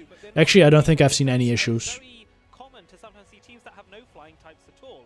And in those situations, Gliscor with its Some brain lag every now and then. do at least neutral damage to the majority of the team. Yeah, and I think that there's no prime flying type. There's no flying type that's better than the others. So My bigger problem is the state of the meta, dude. Corsola is way too freaking strong. how kind of neutral they are to each other. I do not like it. Have I seen any more Pekko? No, dude. I'm gonna go with Gliscor. Okay. I think for now, but Morbreka looks good though, but it's tough to bring in a Diggersby, Marowak, Annihilate meta. into game 3, and it's an Right. mirror matchup. This is understandable. Why are we bringing Jumpluff? One battle, so you know what player can beat each other. Huh? The thing is, they're both going for something a little bit safe and going for tried and tested, reliable Pokemon. Azumarill, the king of Great League, is here, or queen of Great League, is able Hello, Sassy Clark from the UK. to come down to whose Azumarill Welcome in. stronger, whose Azumarill can withstand a bit more damage or deal that little bit more, courtesy of Okay, Gator's gonna put in so much work. Alligator is into town. I quite like this play from the Rief. I would not have minded. I would have not have minded to see him throw the player off as well, just to get the Azu a little lower, but storing all of the energy is fine as well. Game 2, and look at the Dugong. If this Dugong lines up, As long as he can still it's looking excellent. like two-shield this Gator and be fine, I think it's okay. Tonton Batus struggle, the Reeves struggle to hit the Tonton Batus' Dugong for quick, fast damage.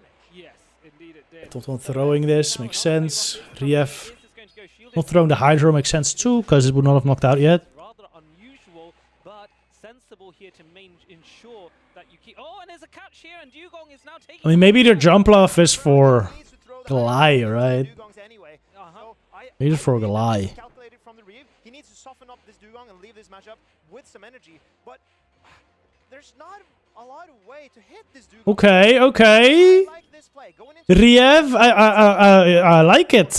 You're dancing. Okay, I think throwing a Hydro there would have been sensible, It was just a combination play. but I don't hate it. I don't hate it. Not mislanding the timers as much. That's cool. More, but I don't think it even Keeping 2 full Hydros is nice. remaining health. No, it doesn't. no, and play rough is going to threaten the KO on the Dugong here. So What? ooh, very nice play from Tonton Batus. Ice Beam? He's, Is that enough, dude? first attack priority, and which Dugong wins over Azumarill. Fair enough. Put the Azumarill very low. I suspect Do you like any anime? My favorite anime, Goku. Gliscor.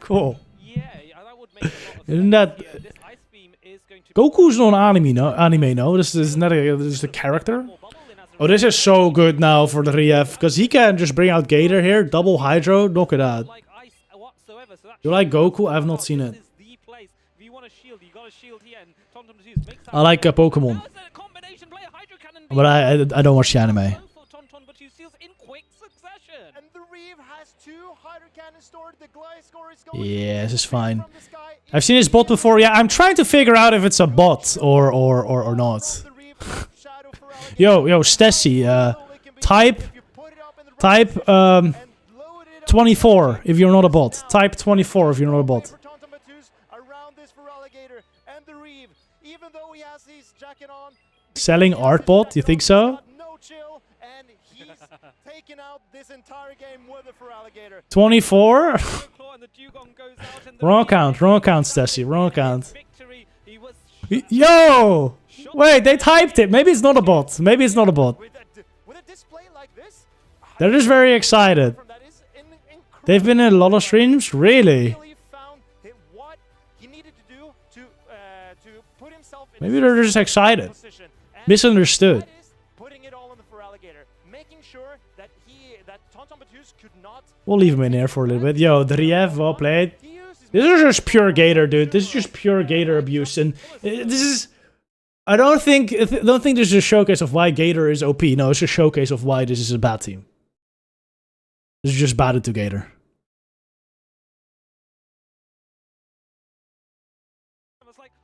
You need to be stronger to Gator. Have some fast food pressure. Otherwise, you saw that profile pic? That's a bot?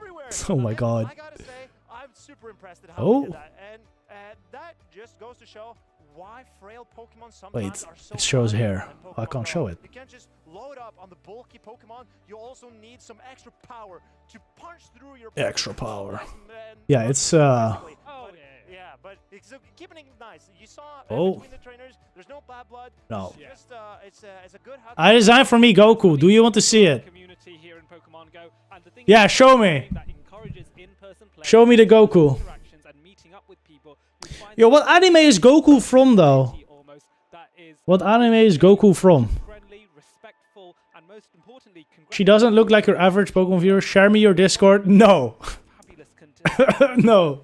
will respect No. I will not share me my Discord. We gotta hand it to the Reeve. Tonton Batus has made day 2 in every. Do you not have it on Twitter or something? Or he has participated in so far this season. It cannot be said online enough. anywhere? The Reeve. You can see it. Yeah, You can send the link. You can send the link yeah, and here is an example in the chat. condition, shooting that hydro cannon, blasting Dugong all the way out of the field, and Chat, I'm gonna go grab a glass of water real quick. I'll be right back. Drapion here also getting a crunch off on this Dugong. He's your gym leader in Pokemon? But this is what I like. This is where Goku, the did gym shine. leader. What kind of typing gym leader will Goku be? Gliscor off for success in game 2. So the Reeve just decided I'm not gonna go weak to Gliscor again and picked his 3 best Pokemon against the Gliscor because the showing that Gliscor did in game 2, the Reeve just did not want to let that happen again. And you can see him popping off. Someone turn up the heat because the only heat that the Reeve's got right now is the jacket. Oh yeah, that trainer is not hot. Oh well, he's kind of hot right now because he's in flames. He's on fire, and still, no chill. No chill. No chill.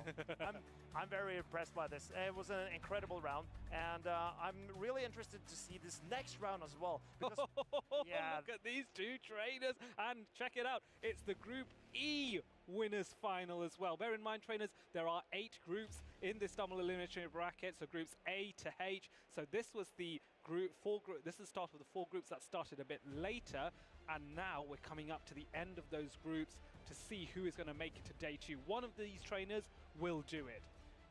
I find these teams very interesting. They are pretty similar, but they've got a few differences. We can here take a look at Palasha's team, and she has the Azumarill and the Marowak. That's different from Gengar Life's team. Yeah.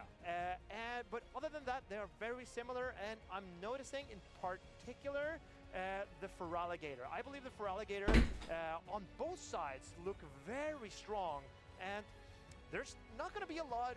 Like again, if you put 2 shields on the Feraligatr, yes, I believe we're going to see. Wait, is this Paula versus Gengar Life? Hydrocan here, Hydrocan there, all over again. Yes, it's going to be a very useful Pokemon to utilize here. What I am very amused about is there's no more Magnezone on Paul Asher's team, and that was a signature. So what is going to be the new signature Pokemon of Paul Asher? That is what I want to know. Paula versus Gengar Life. Holy! Let's freaking go, Paula. Is that Shadow Feraligatr? Yeah, well, I can't see anything that unique on her team. The meta is kind of centralized a little bit for this tournament. For now. Fighting flying type? Flying ghost type? Okay, right. Annihilate is the difference for the Gengar Life. All right, I think you're a bot, Stassi. You're getting a bad. If you're not a bot, you can send me a good and ban request. But I think chat is correct, and you're an art bot. So bye bye. Bye bye. I'm sorry if that's a wrong conclusion. They say they're from the UK, but they spoke color the American way. Oh, true! Yo, we have a detective out here. We have a detective out here. It's true. Oh, yeah, let's see. Yo, this is pretty much the same team. It's pretty much the same team. Okay. Reasonable lead for Palasha. Ah, Drapion double water. Palasha running the top 3 Pokemon in this meta. the top 3 most used Pokemon. In order as well. I think she can now switch it to Azu and be fine. Yeah. I like... You can soak the energy. If Diggers is in the back, that's slightly worrisome. It's almost as like the Drapion Gator Azu is good every matchup. Yeah, you can always run that, right? I was trying to build some teams and just using these 3 in your team makes it so much easier to team build, right? You can just run these 3 with any other 3 and it's a good team. Okay, I like this play from the Gengar Life. I think Paula cannot afford to get farmed down here. She may want to switch into her Drapion or Gator. Goes Gator. I like it. Probably no shield this. I think that makes sense. Shield it. Okay. I mean, makes sense too. I think this is fine. Because she has a lot of energy now. You may want to shoot the low shoot the next though. Save shields for your Drapion to sweep with that. Shielding this! Doesn't the jump still have energy? A little bit. Yeah, what was that? Interesting.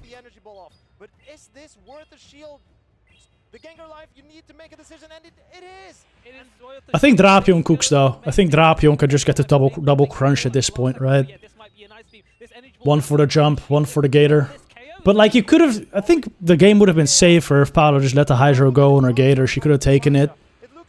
And then she would have still had a shield at this point. Okay. Does she outpace the Gator? Yeah. Gator was dry. Good recognition by Paula. Wins the game. Well played. Well played.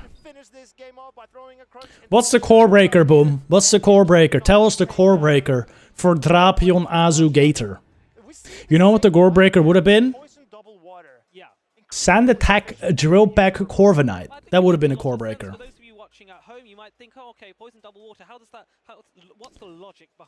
But it still struggles versus Gator and Azu, to be honest. Basti? I think Basti loses once versus Drapion even. Yeah, Aridos I do like there. Though I don't like being Aridos into Drapion. Like you can't lead Aridos into Drapion. You will just lose that matchup. I mean you can, it's not... But you will lose that matchup, and the Drapion will still have an annoying amount of HP.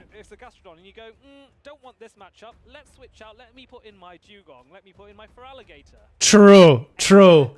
Name any core, and Corviknight beat it. True.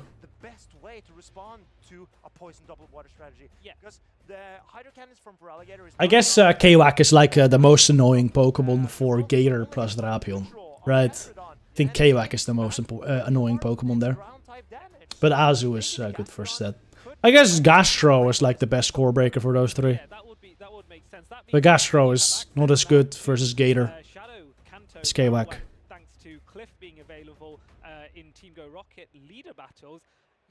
Do you go Digger's lead or expected change up? I think Gengar Life does go Digger's lead. No, he goes Gator lead. Okay, into Jump Bluff. There's an awkward matchup for both, honestly, but mainly for Jump. Oh, straight for Ice Beam. No baiting. Paula shoots it up. Paula not baiting either. That is interesting. That is very interesting.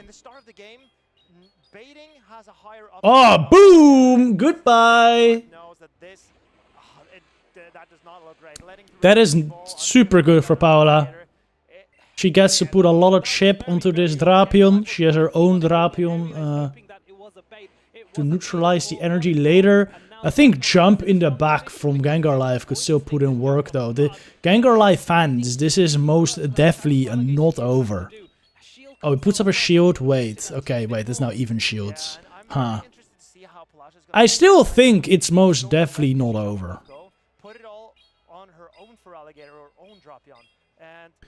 Well, Paula may actually get to another aerial ace here. Maybe it's over. Oh, yeah, she gets another aerial ace here.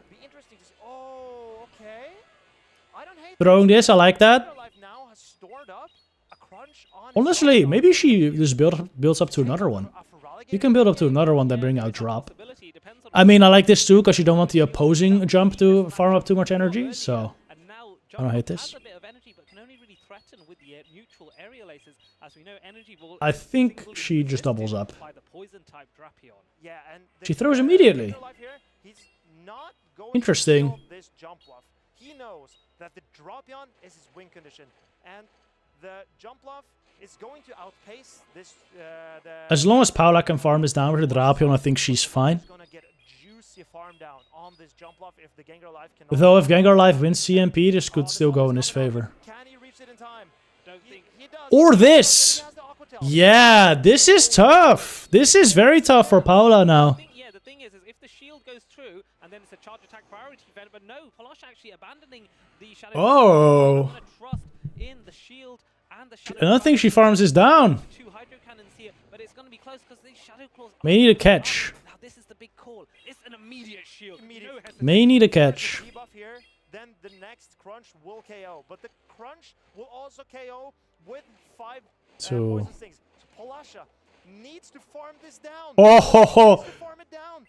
Huh, interesting. I'm surprised he didn't even try for it. Let's watch and see. Is it going to survive? It just about survives. And I think the Gengar Life has this. Does it? Oh, I think she survives the Fairy Wind. I think she survives it, just barely. He gets a Fairy Wind through. What if it's 1 HP? Does it Oh my god, are you kidding me? What a recognition. Wow. Dang. Palasha, well played. Very well played. Very nice. Very, very nice. Let's go. Let's freaking go. Incredible play. I don't even know what to say. This game was so close. Nice. That was a good game. That was a very good game. The best game of the day, I think. Yeah, what a game, Pokesource. What a game.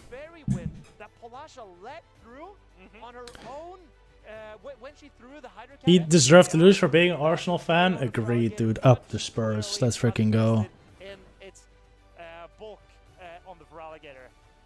Alright, Gengar Life. Losers finals though for him. I do hope to see him make it. It'll be good stuff. Okay, let's see. 3 more winners finals to go. We got Nessa Beathen versus Hamad Munir. It's gonna be a good one. Hamad, lesser known player, but really good. Doesn't do many tournaments though. Goklas versus Pato. Interesting matchup. Pato, of course, we know. Really freaking good. Goklas, I don't know much about. But I've seen his name before. Weedle, 2-0'd by Christian. Still in losers though, facing off against Garchomp Glory. Not an easy matchup. Weedle at all. Christian versus ZZ in the winners finals. That's really good. Some good battles coming up for sure. What has Goklas's history been like? Cock. Don't even know if that's the correct pronunciation. Is that a 9th place finish? The rest not super impressive. Won some games here and there. I believe this is game 1. 17th here. In beating Sondodu. That is correct, yeah. Marcinho. Maybe this is his time. But Pato is going to be a difficult opponent. For sure. Did beat Stone before though. I wonder what Stone's running today. Stone's always running something weird. Amazing shooting plus double up on Hydro, perfect play. Yeah. 100%. That end game was insane from Paula. She has lost on one hand. That's how good she is. I had a different plan in mind there, and I don't think it would have worked.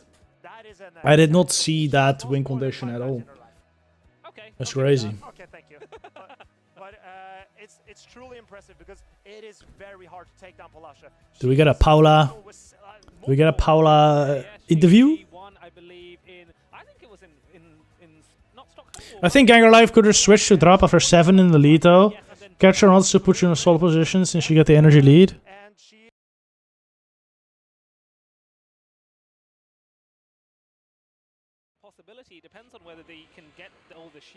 Oh, like with Jump versus Gator? Just try to catch it. Yeah. Yeah. That's considering knowing the backline though, right? Like, if Paula was running Marowak in the back, which is not too weird from Paula, right? I think a jump left lead Marowak back makes a lot of sense. They really don't want to switch your Drapion in. I think. That will be pretty devastating. Then you really just want to go for switch. Which Gator can get, so... In hindsight, yes, going for catch would have worked. No matter what, but during the game, like... I don't think you want to do that. We have jump to handle it. Yeah, of course you do. You're gonna get an Akato off at least. But, the 10 million melons video? Watch this. No, we're gonna... I think I finished this. I don't know. Watch it on your own time, Matt. But I don't think that's a good scenario still for Gengar Life, right? Because the Marowak will get over Rock Slide first to jump. Doesn't do that much damage, but it will still put Gengar Life enough of a health deficit versus Paula's jump and Drapion later in the game. So this meta, because it's so neutral, it can deal damage into everything. So you probably Drapion. All right, then. One final question. You already know what I want to ask. What is your opinion of Jumpluff? Jumpluff is good. I mean, the people that complain about Jumpluff is because they are playing just RPS, like Wigglytuff and things like this, and they don't know about flexible picks. All right, thank you for the shade there. It's like between two oddish. Thank you, Paula, and I wish you the best of luck in your next battles. Let's head back to the casters. I think Jumpluff is also a bit RPS though, but it is. It has some flat. I think. Martin really doesn't like Jumpluff, but he sees it as a grass type for some reason. I think it's a flyer.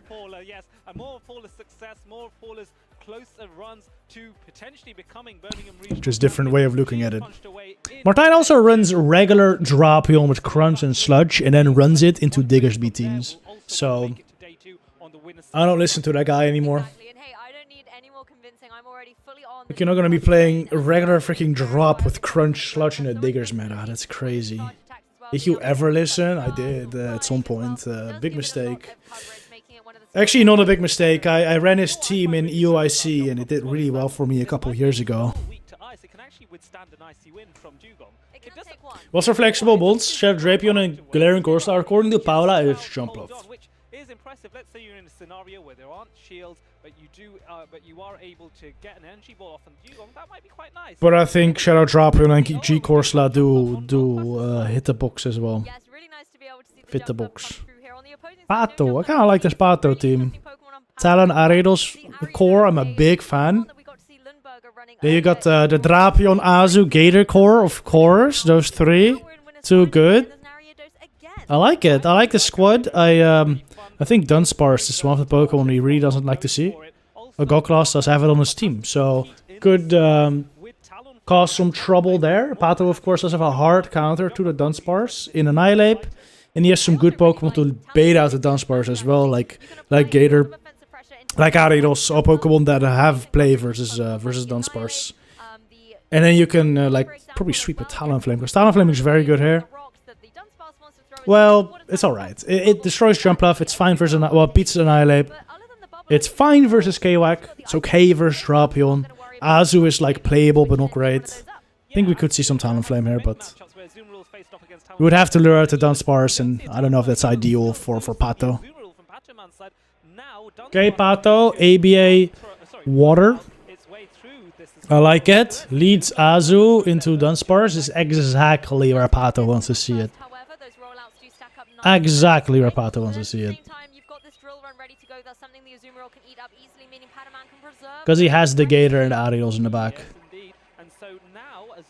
Dude, Drapion kind of cooks here against Pato. I think if Goklas loses zeros here, you can lose zeros barely. And then you farm down with Drapion, that's going to be big trouble for Pato. Big trouble. Yeah.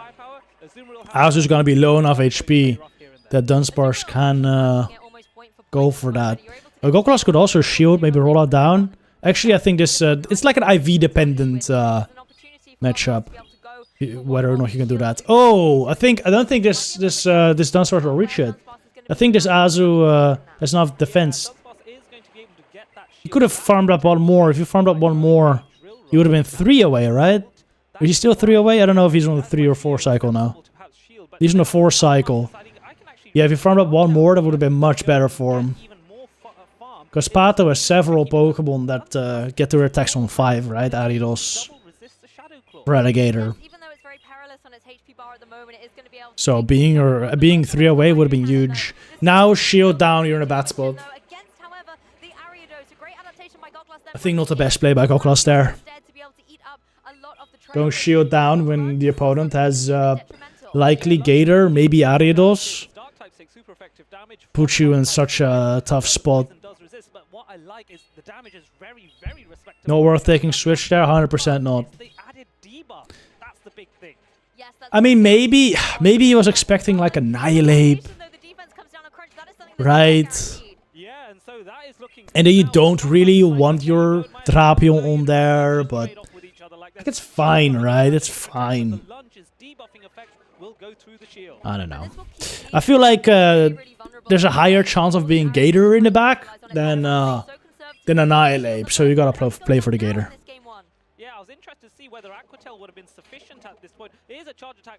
Maybe there's still play for Go. Oh no, he has no shield. He has no shield. Never mind. This is game over. 100% game over. It's not gonna be able to get the farm down here before Trailblaze. This will put him in range for the Gator to take him out. It's crazy how heavy the counter nerf is and how it's still used. Yeah, dude. I mean, Annihilate usage is just... Annihilate coverage is crazy. Did he just go for Ice Beam here? Has he... He didn't throw a play rough already, right? Oh, he did. Oh, no, he didn't. Wait, why did he throw Ice Beam? Did he throw a play rough already? If he did throw a play rough already, that was a fine play. Actually, kind of close. Kind of close. Idol's Giga Chat? Yeah, I like it. I like it a lot in this meta. It would be a close survive from Regator. It is like 60, right? 63.4% on Shadow Gator. 51.5! Damn, I suck. I calculated the bubbles in.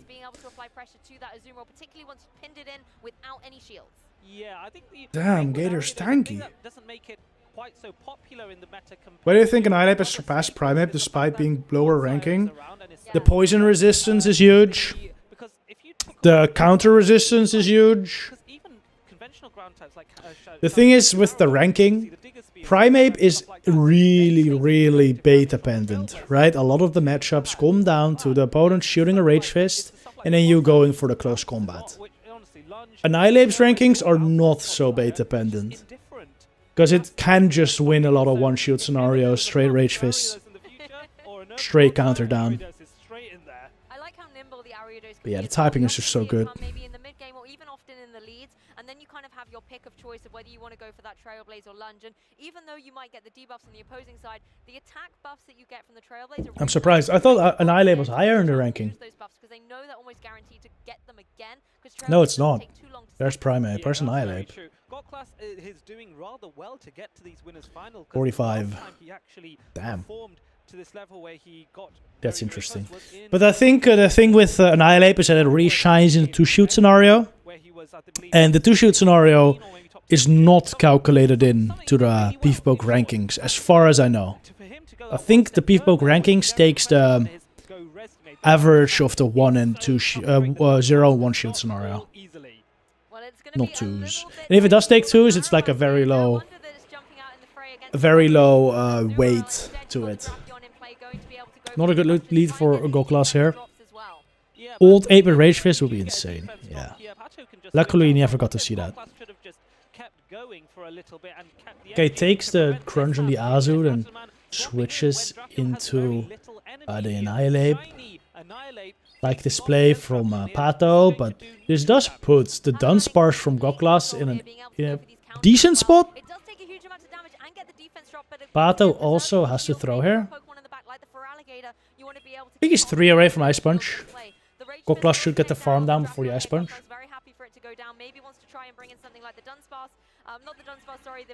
I say Dunsparce, he's a farm down with the K-Wack. Two butt slaps. Yeah, you have to let this go. There's the Rage Fist. Hit at 12 counters. Yes, no shield, good counting. I would love to see a Bone Club here before switching. I would really love to see a Bone Club here before switching. I think he's going for it. If he goes for Bone Club before switching, that's really nice. Azul lets this go. Dunsparce maybe looking pretty good. Can it sweep? I don't know. Not sure if I love this. Not sure if I love this play. I think switching out would have been nice. Because the Azul was already in draw run range pretty much, right? I think Gator can take a draw run and then get to 3 Hydros. And that's all he needs at this point. After the play rough damage.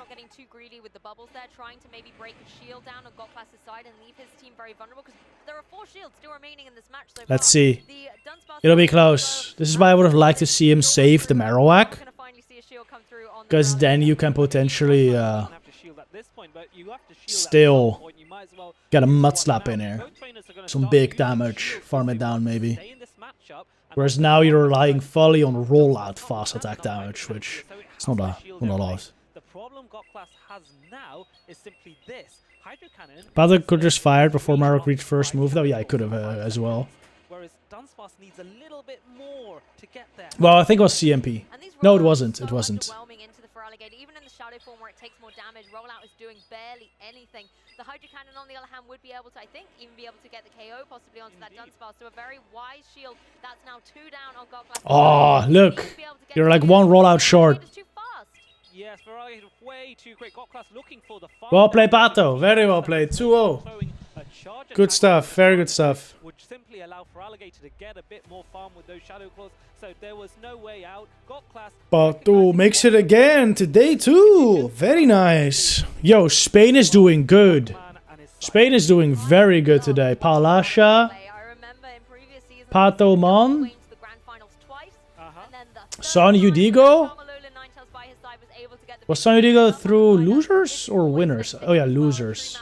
You won this, right? I think Son Udigo won this. Right? Where's Akami? I think we already played that match. Let me refresh. I think that match is already played. merchandise line at the Pokemon Center, if I recall. So I'm pretty sure they were gonna when Patamon isn't battling, he's just gonna be there in the Pokemon Center. Another Psyduck. Pretty sure Sanji got 1. Yeah, that's. I think too. Okay. Yeah, they just haven't reported it yet. Interesting. It's gonna be the blue one, just, amongst all the yellow, just to spice it up. Okay, we got Christian versus ZZ and Nessa Beethan versus Hamad. Good stuff. Continuing on, but Galax will be dropping down into the losers bracket, and this is how it played out. Yes, it played out so. Why doesn't anyone play Malamar anymore? Good question. Good question. I don't think there was anything that really phased him at that point. You know, I don't know. There was no point where you thought, ooh, maybe I think people just preferred because Malamar was mainly there for like fighting coverage, right?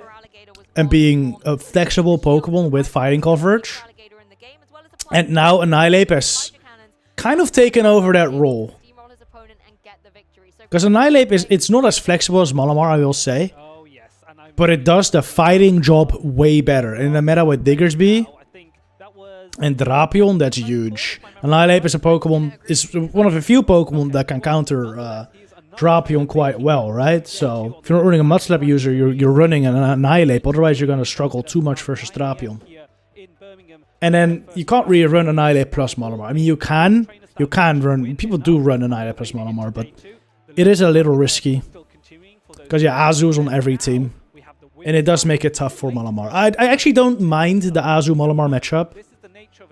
But the thing is, in a meta where there's also Feraligatr and Drapion, you really don't want to go 2 shoots down with your Malamar to win that matchup. So it's tough. Yeah, Annihilate is just better versus the duo of Drapion, Azu. Also, even though Annihilate takes super effective from Shadow Claws, I think I prefer Annihilate into that matchup versus Feraligatr than Malamar. Because Malamar, Psywaves, they do add up, but not as much as counters do. Malamar just gets absolutely destroyed in 2s for Shadow Feraligatr, whereas Annihilate is actually winning the 2 shields. So I think that's why we see a lot more Annihilate. Christian running the same team as Patamon, it looks. Looks like. Very good positioning of the microphone. What? I tapped that. What? Yo. Yay, Spain. Soren, what's up? Yeah, another Spanish player right here. Versus ZZ. The pride of Germany. Are these all the Spanish players, Angs? Stranger, Divdux, Sanjigo, Boria, Palasha, Pablo Dinas, Aragui, Marco Shiny, Alfonso, Pato Baldadrea, Christian. Okay, that's a lot of Spanish players. A lot of them did very well today. Look at this team, dude. How does he do this? What is this team, dude? Charger, Bobor, Diggersby, Corsola, Annihilate, Talonflame. Damn.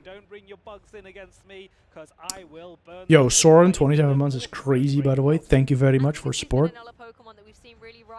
27 months. Damn. Thank you. And between all this spice, he's still running a Corsola, Diggersby, Annihilate. Of course. These Pokemon are way too freaking good.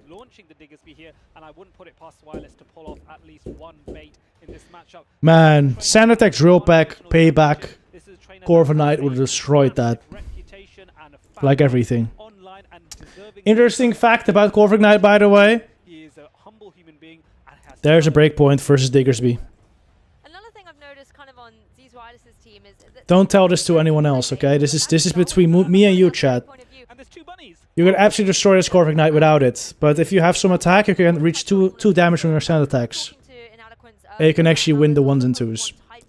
This is between me and you, chat. We're keeping this our little secret.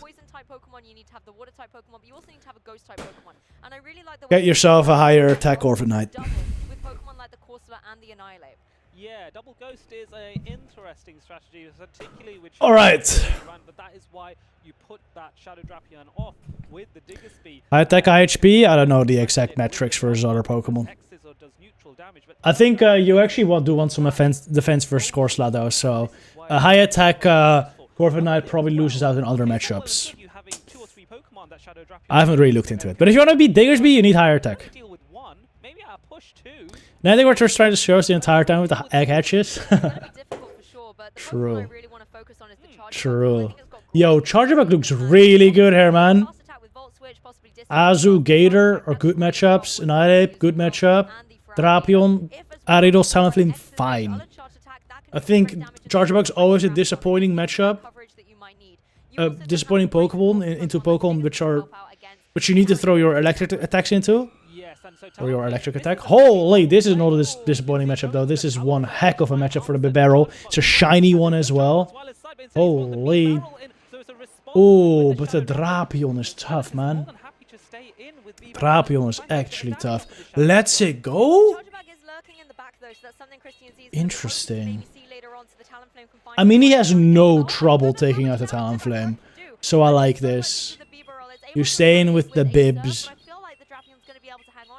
This is the only answer to Corsola as well. He may even let this crunch go.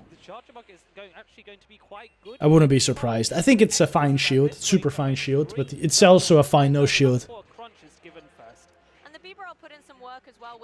Yeah. I like this, because now you make it even harder for Christian to shield this. Right? Like Christian maybe considering saving... Oh! This survives! Oh! That's a brilliant poison sting and switch! Still gets the farm down! That's so freaking good. Because now he's an Aqua Tail loaded. If he gets DRE, he could still get to the crunch versus Corsola. And he took down the Charjabug with the Incinerate still. Like, that's freaking awesome. That's such a good play. Okay. Corsola versus the world. Ooh, I don't know if Zweilous has this, man. Corsola's good. But those Incinerates add up. There's still an Agatil on the Drapion.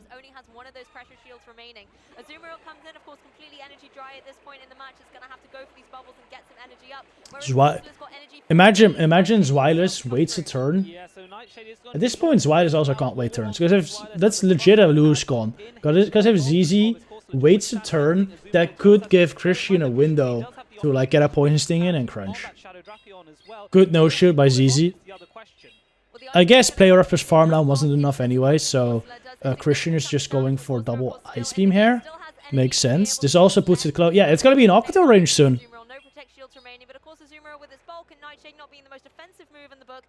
Oh man, yeah. This is a win. This is win for Christian, man. Wow. Very, very, very well played.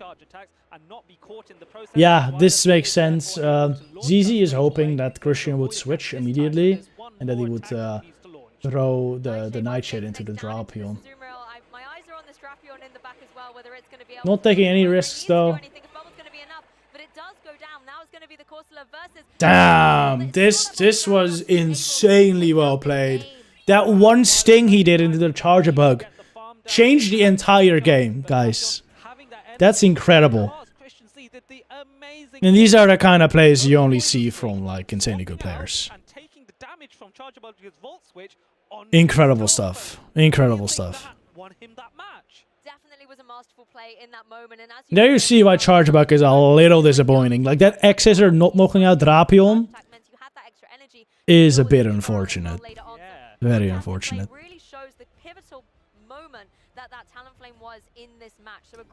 After leading Bibarel into Talonflame.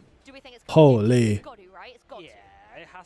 He had two Pokemon which were pretty much completely free into Christian's team. And Christian still managed to win.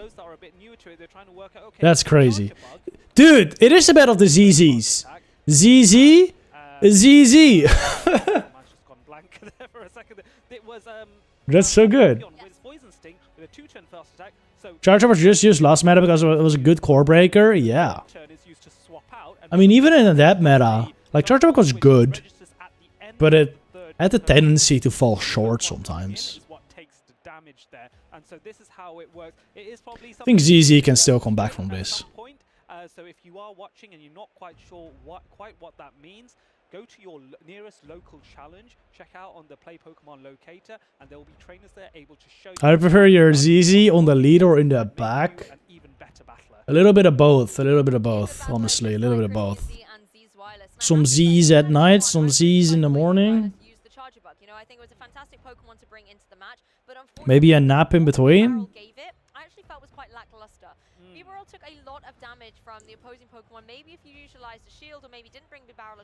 What does Christian even bring here? The Talonflame didn't have too much play. He really got away with that game.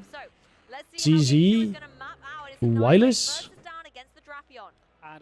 Realizing that, brings out the Annihilate now. Out comes the Feraligatr. This is not too bad for Christian at all.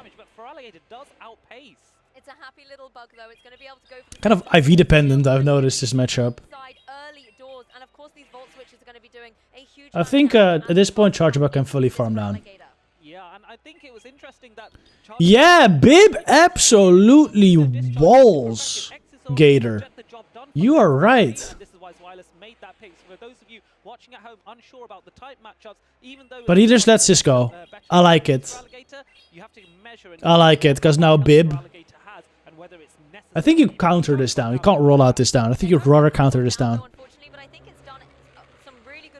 Bib just cooks now. I like it. ZZ is extremely good understanding of his opponent's team comps usually. Like he knows that once once a Pokemon is gone, that his barrel is just gonna destroy, right? Well, I guess this time it's like if there was a Nihilape in the back, this would have been. Actually, no. If there was a this is like if there was a Nihilape in the back, this was the play. Well, he probably should have still brought out Bib. I don't know. Anyway, what I'm trying to say is I really like that ZZ just gave up switch there. Made a lot of sense. Shooting there and then throwing this into the Drapion makes things tough though. Christian is definitely still in this game. I think at this point the Nihilape is so boosted though. He can fully counter this down. Yeah. Oh, Christian knows it's over at this point. Dang. Didn't even throw. I think you throw though. I think you at least throw the attack. Try to figure out what's in the back. Right?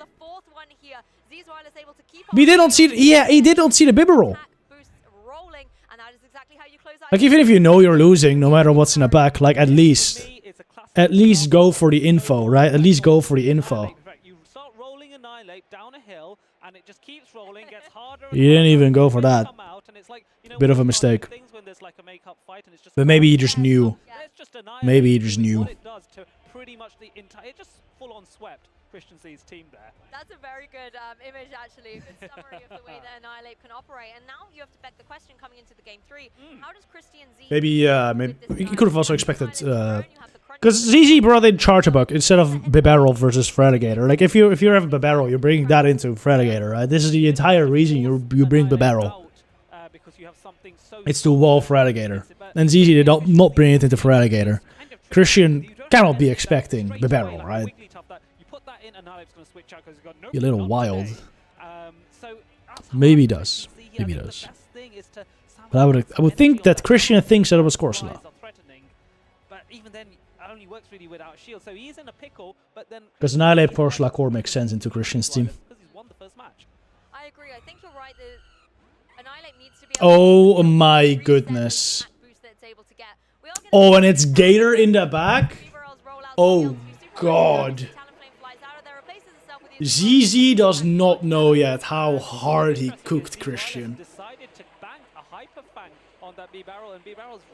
Did he just give the Azul play? If ZZ has to go a shield down here, this is tough. have the bulk, is going to at least chip away at this Charger Bug first. But as well, if the Charger Bug can get shields down on Christian Z's side, then that Hyperfang on the Bibarel is going to be so devastating. Christian not throwing, going for timing there. I don't like it. Of course, discharge is going to come through now from the Charger Bug. Because now he doesn't even get shield advantage. Okay, unless ZZ does this. The key thing now is I think Z's wireless calculator discharge may not KO, but the volt switches afterwards certainly will. So I'm actually Yeah, okay, shield down. Maybe there's play for Christian. Interesting. Tries to catch. I don't know what he tried to do there, honestly. He like waited a turn and then switched. Oh, big farm down. Yeah, it's over. It's over, dude. Yeah, this is really tricky because all three Pokemon don't do all that well against Bibarel. Dude, do you even bring out Azu now? Not just a Hyperfang, but plenty of energy there. This first Hyperfang comes Yeah, triple fang. Let's freaking go. Yo, but Barrel actually showing up at Barrel Charger Core, that's crazy. I don't know why Christian is bringing Ariados. Ariados Drapion Azu is kind of wicked here. Yeah, true. Well, man, the thing is Ariados gets so hard countered by Corsola and Talonflame. It's not even funny. And ZZ did bring both Corsola and Talonflame in game 1, right? So that's...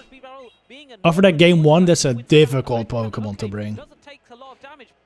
But yes, into this team of 3 from ZZ, Ariados would have cooked. But would have done quite well. Taking the Feraligatr right down to the edge, but it is able to get to the Hydro Cannon here. Annihilate has now to make the decision. Is it going to be able to go for the shield? No energy being charged out, or very, very little on Christian Z's side. I think trying. Oh wait, no, he didn't bring Talonflame. That was Christian in game 1. And this is where counter is ramping up. No, ZZ game 1 brought the Bibarel, Charger Bug, Corsola. No Talonflame, so just Corsola. Okay. Maybe there was some play for Ariados. Yo, Tyler. Yeah, these are good battles, for sure. Well played by ZZ there. Well played. Still, the first game, dude, by Christian, that was the best battle we've seen all day. That surpasses the Paulasha battle by a little bit. Tough matchup for Christian? Yeah, 100%. I mean, this is what ZZ does, man. If you're running these meta cores... I mean, to be honest, Christian's team was not totally meta, but he did have Drapion, he did have Azu, he did have... He had somewhat meta. And then ZZ Wireless just runs through you, because he's always running some anti-meta.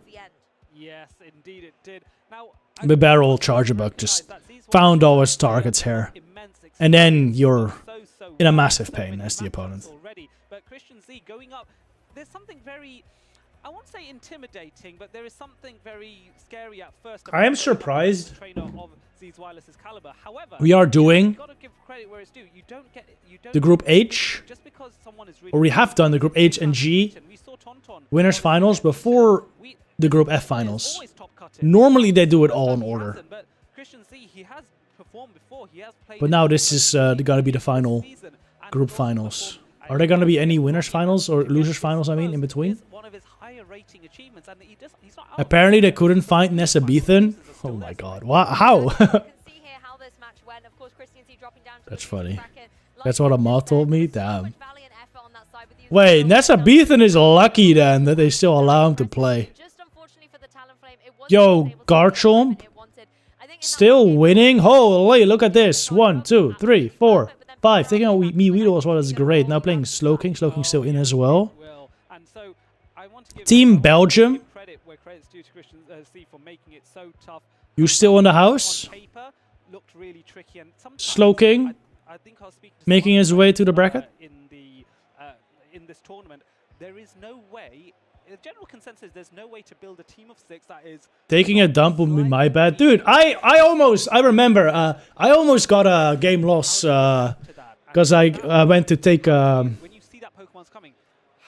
piss. At EUIC, dude, that was last year, at EUIC. This was, my second match. My second match.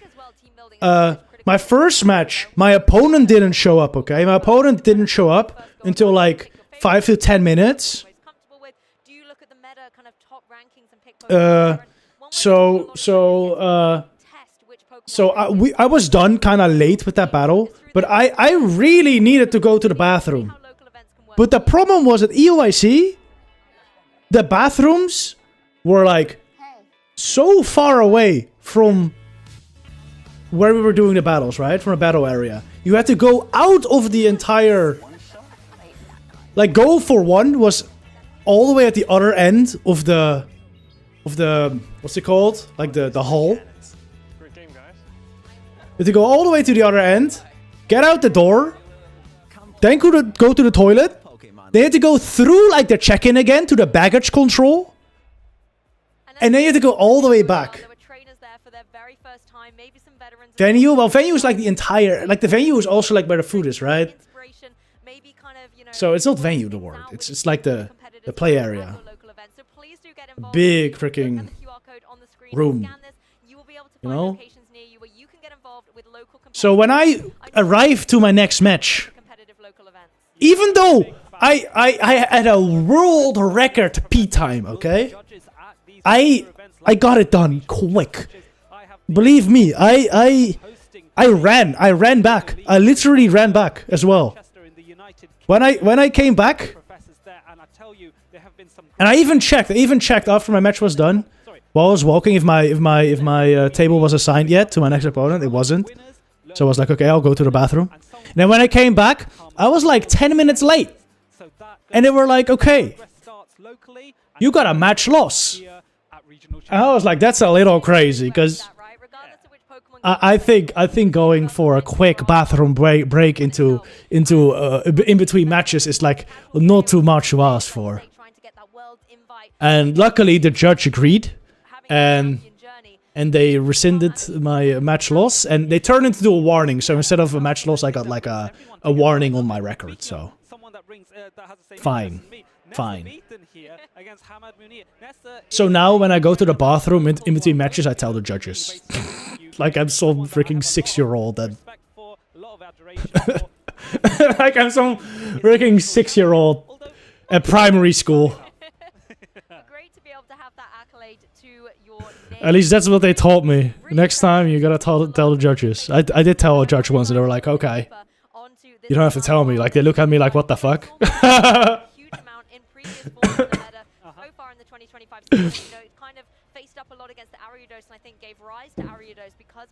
Slowking 1, yo, let's go. Mr. CCO, can I go to the bathroom, please? Exactly, dude. Exactly like that.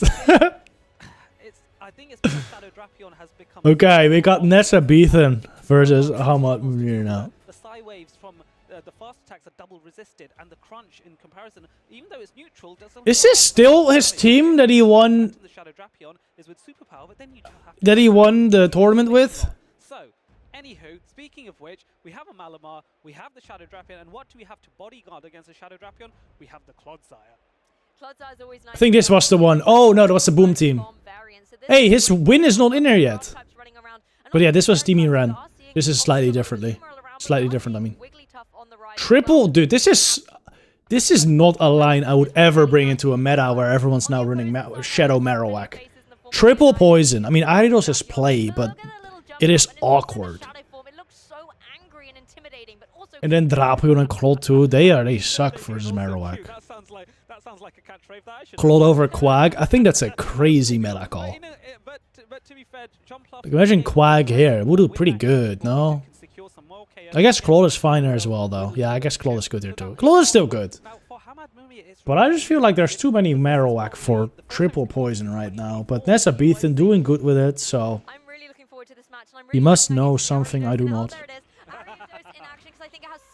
Aridos to Drapion. I really don't like being the Aridos here.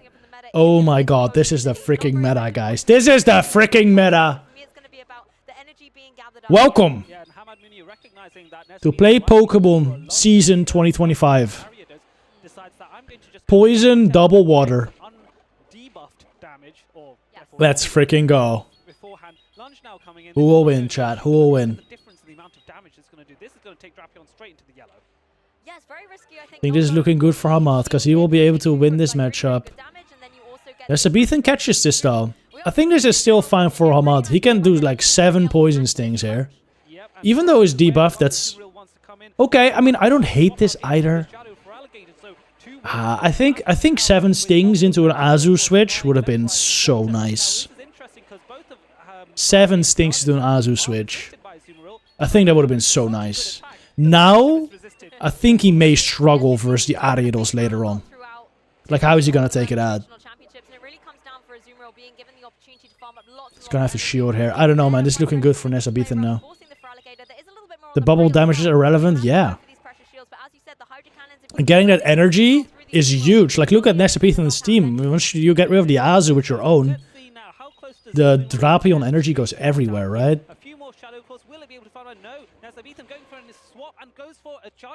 Dude, risking the CMP. Nesabithan just wins now, dude.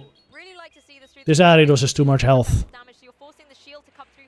Ariados, Drapion has no energy. What? Oh yes, bring on all the water. To be honest, okay. Job was done now because we saw this before. You got a full health for Alligator. Okay, I mean, 2 shield for Alligator. I dig it. I dig it. I feel like this is probably safer. Because Nesabithan does not know the lineup, right? Like, if it's like A-slash in the back, this is a really good play. So I think this is the safer play from Nesabithan. Yeah, 1 turn sucks, especially because Nesabithan may have won the charge stack priority. And even if he didn't, he would have prevented this catch. I think at this point, Hamad's looking pretty good. Seals the Azu as well, full health. I think this is going to be a rematch. Maybe Gator can still do this. He has 1 shield. Seals the Azu as well. I think Nessa can still do this. I think Nessa can still do this. Don't count him out.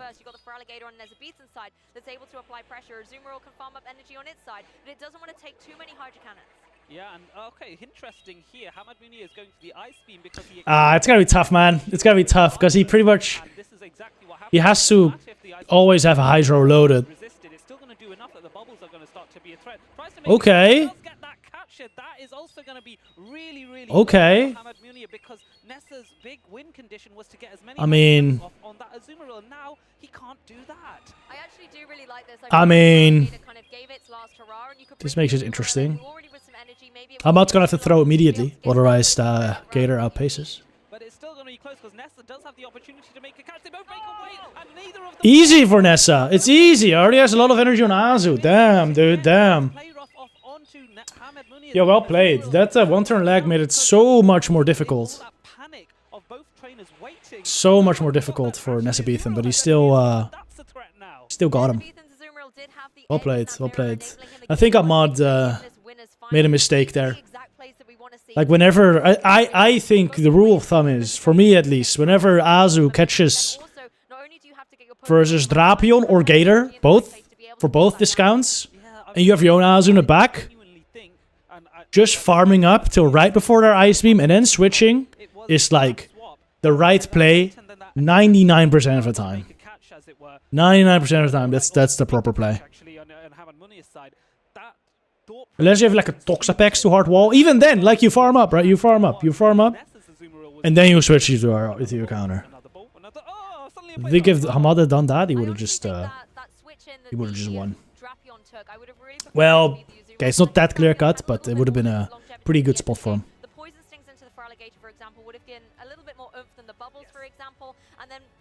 Fix the damn game. To be fair, it's the first 1 turn lag I've seen, so it's working quite well today. In general, I would agree though. Got to a player off and would have knocked out, but it's whether you even get there. You know, before a catch is made, it's easy to also catch because it's a 3-turn fast attack.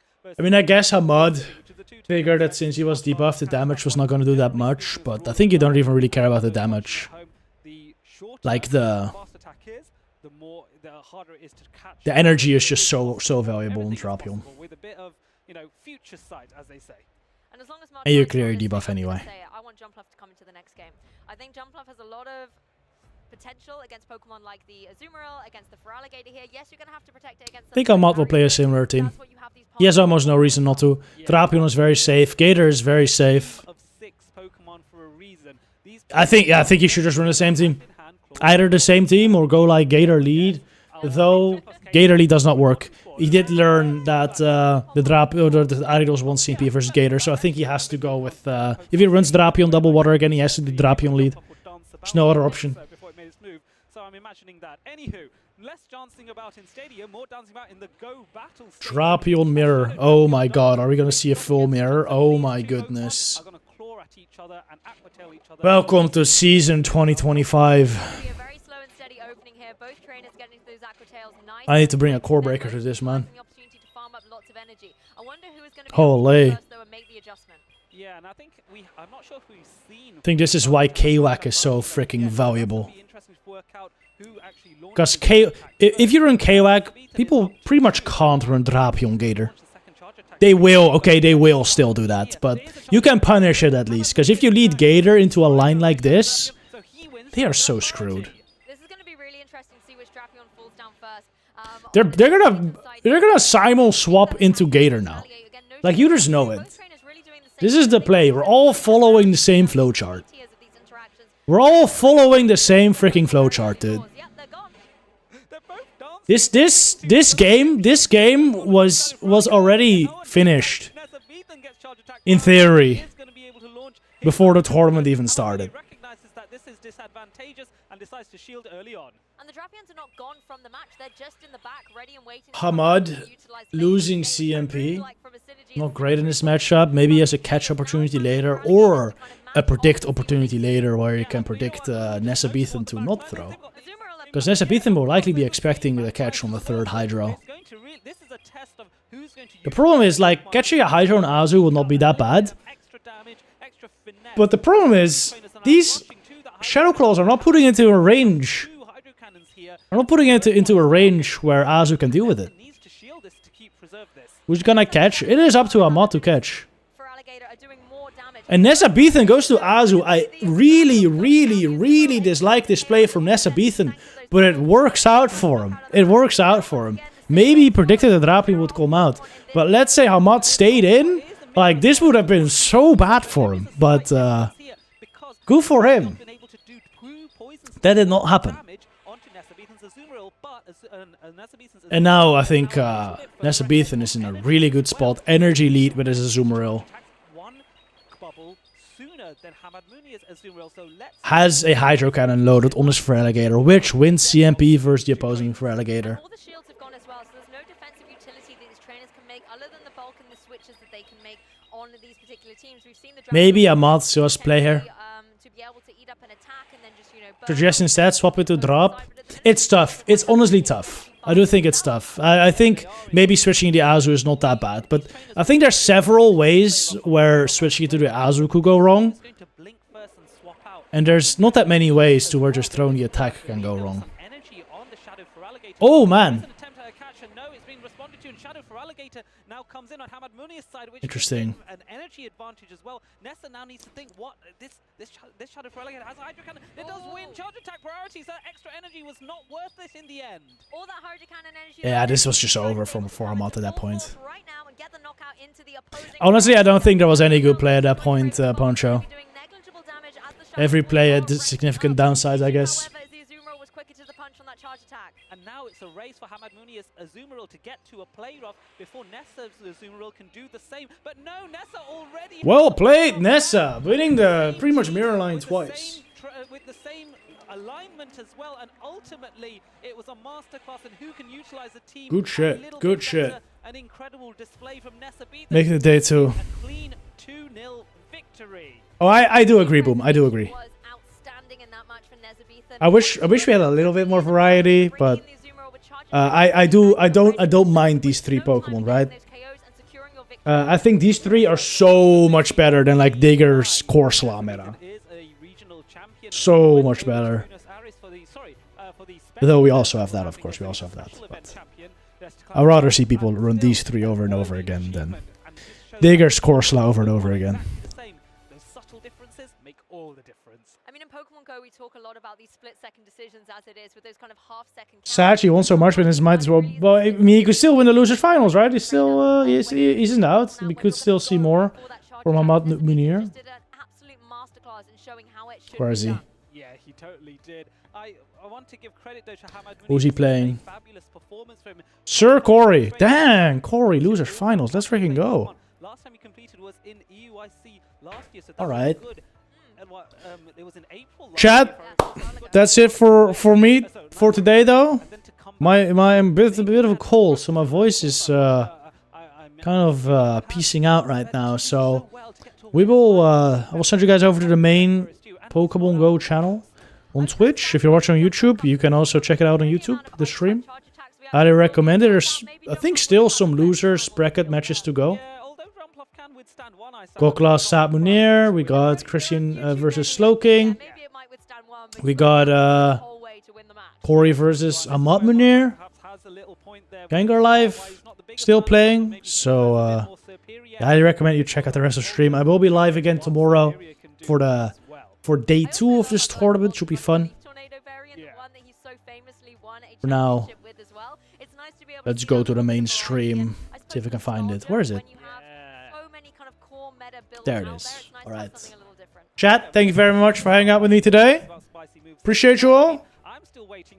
Thank you, Hammerhoff and Wes. Bye-bye, everyone. See ya. Bye-bye.